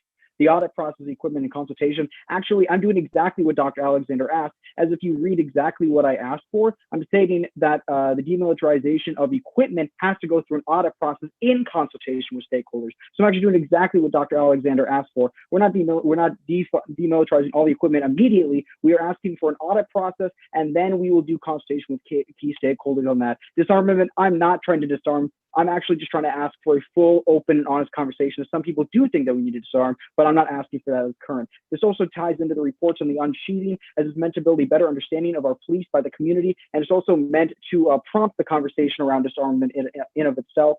There's a lot of, we want more trust between community and police, and taking reports on the unsheathing of guns in of itself allows for members to know how we're utilizing these weapons. I'm not asking for it to be documented any time that a firearm is discharged, as that's already a thing, but I'm asking for any time it's removed from its holster to know how many times we're actually utilizing these weapons. Also, an active shooter situation, I'm gonna be honest, I've lost a lot of sleep over this situation.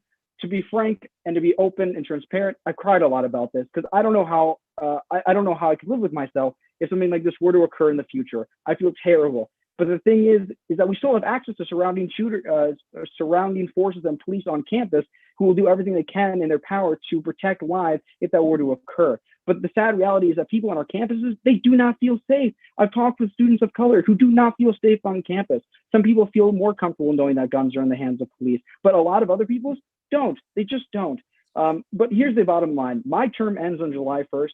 I have one last chance between now and that date to pass this resolution. If additional consultation can occur between now and April 25th, I will try everything in my power to do so, but this cannot be held any longer over then. I've spent my entire year working on this resolution. This process has been detailed, inclusive, and it has not been hidden from view from any person whatsoever. And remember, this is just a recommendation to President Gabel and VP France.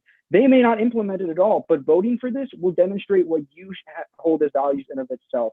I'm even considering at this current moment, given that there are individuals who support certain recommendations over other, that potentially bringing up multiple votes in April 25th, so there can be votes on the independent recommendations separately. So in that way, you can have full say over each and every single one. I don't want to pass this as an omnibus bill, as it seems there's not support for that, but I'm just trying to pass something that includes that we share values over protecting everyone in our community. Sorry, I'm talking really fast. I was in speech and debate in high school. Okay, thank you. Thank you, Briggs. Thank you to you personally and to everyone that I know you've been working with in the development and going through this process. There is no question of how hard you've worked to bring us to where we are today, and we're grateful. Okay, moving on to item 14. Item 14 concerns a statement on teaching evaluations and the SRTs from the Academic Freedom and Tenure Committee and is presented for information. Item 15 concerns old business. There is no old business. Item 16 concerns new business. Please note that any new business will be referred to committee unless special permission is granted by 2/3 of those voting and present. Is there any new business? I'd like to move that the University Senate invite. Hold on, Scott. You need to be recognized. Oh, I'm sorry. Chris? Yeah, I see it first on the list is Scott. Scott? I'm sorry, Scott Petty, CFAN's graduate student senator. I would like to move that for the University Senate to invite Chief Clark to our next meeting to take questions from the Senate.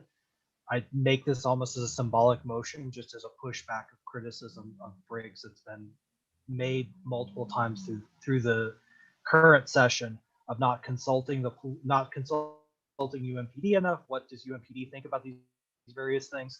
I'd like to make a motion to give us an opportunity to vote as a body of whether we want Chief Clark to actually come and answer the questions in reference to people saying that they want various answers from him. Mm-hmm.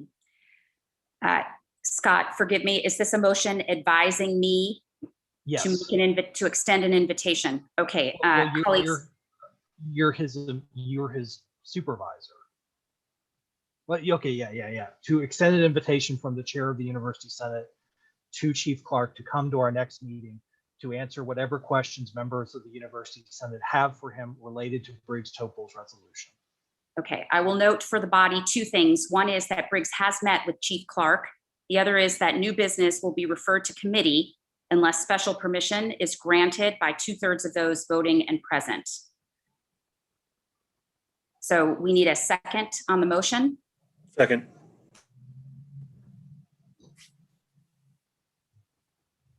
I'm waiting for the parliament. Okay, so now we go to that 2/3 vote. Chris, could you initiate the poll? The vote is whether this gets referred to committee.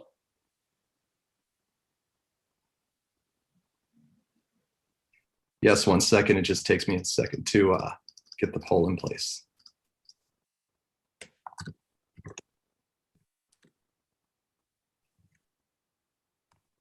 Sorry, point of clarification. What will a yes on this vote mean? It depends on how Chris phrased. Yeah. Chris, if you could reply. I believe I can. And please I'd ask our parliamentarian to correct me if I'm wrong, but this vote is to address this new business now. So an aye vote, a 2/3 aye vote would be to address this as a body now, or a nay vote would be to send it to the SCC for their consideration. That's correct.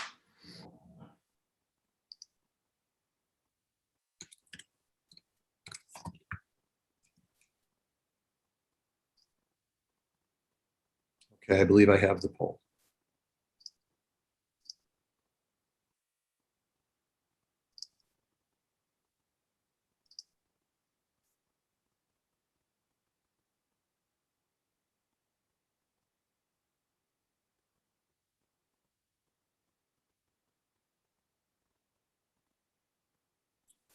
I'll give about 10 more seconds if you wish to vote.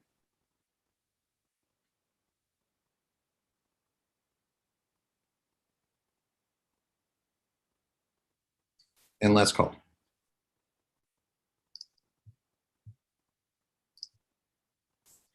There being 106 ayes, 50 nays, and 11 abstentions, the ayes being at 63%, the motion does not prevail. We will take the new business to committee. Thank you. Is there any other new business?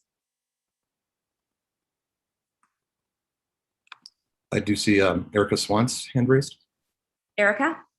Hi, thank you. Erica Swant, she, her, hers, professional student government rep to the SCC.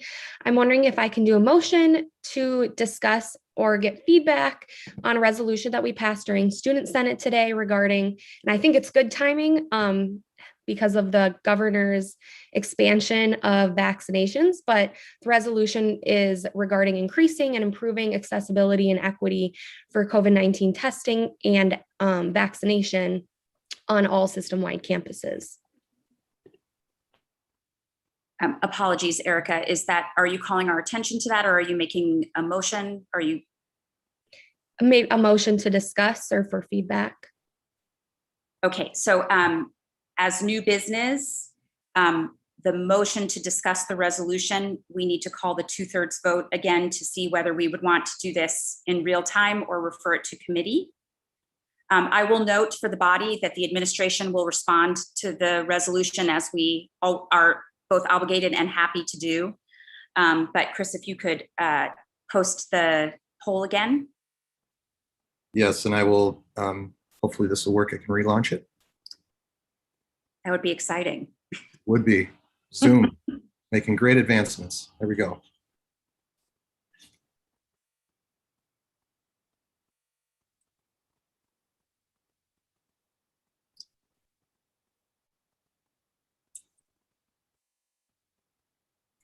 I'll give about 10 more seconds if you wish to vote.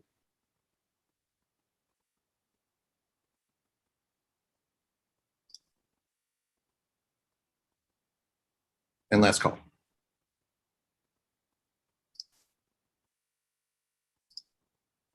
There being 77 ayes, 91 nays, and 7 abstentions, that motion does not prevail. So we'll refer your request to committee, Erica, but the administration will respond and the administrative response will become part of future reporting. Thank you. Is there any other new business? Okay, seeing none, can I have a motion to adjourn? So moved. Is there a second? Second. Any discussion? Can we call the poll then, please?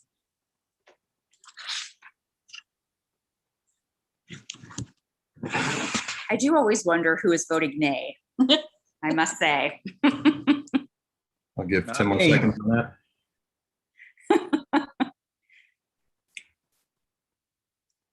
And last call. There being 167 ayes, 5 nays, 1 abstention. We're adjourned. Thank you, everyone. Enjoy the rest of your afternoon. Thank you very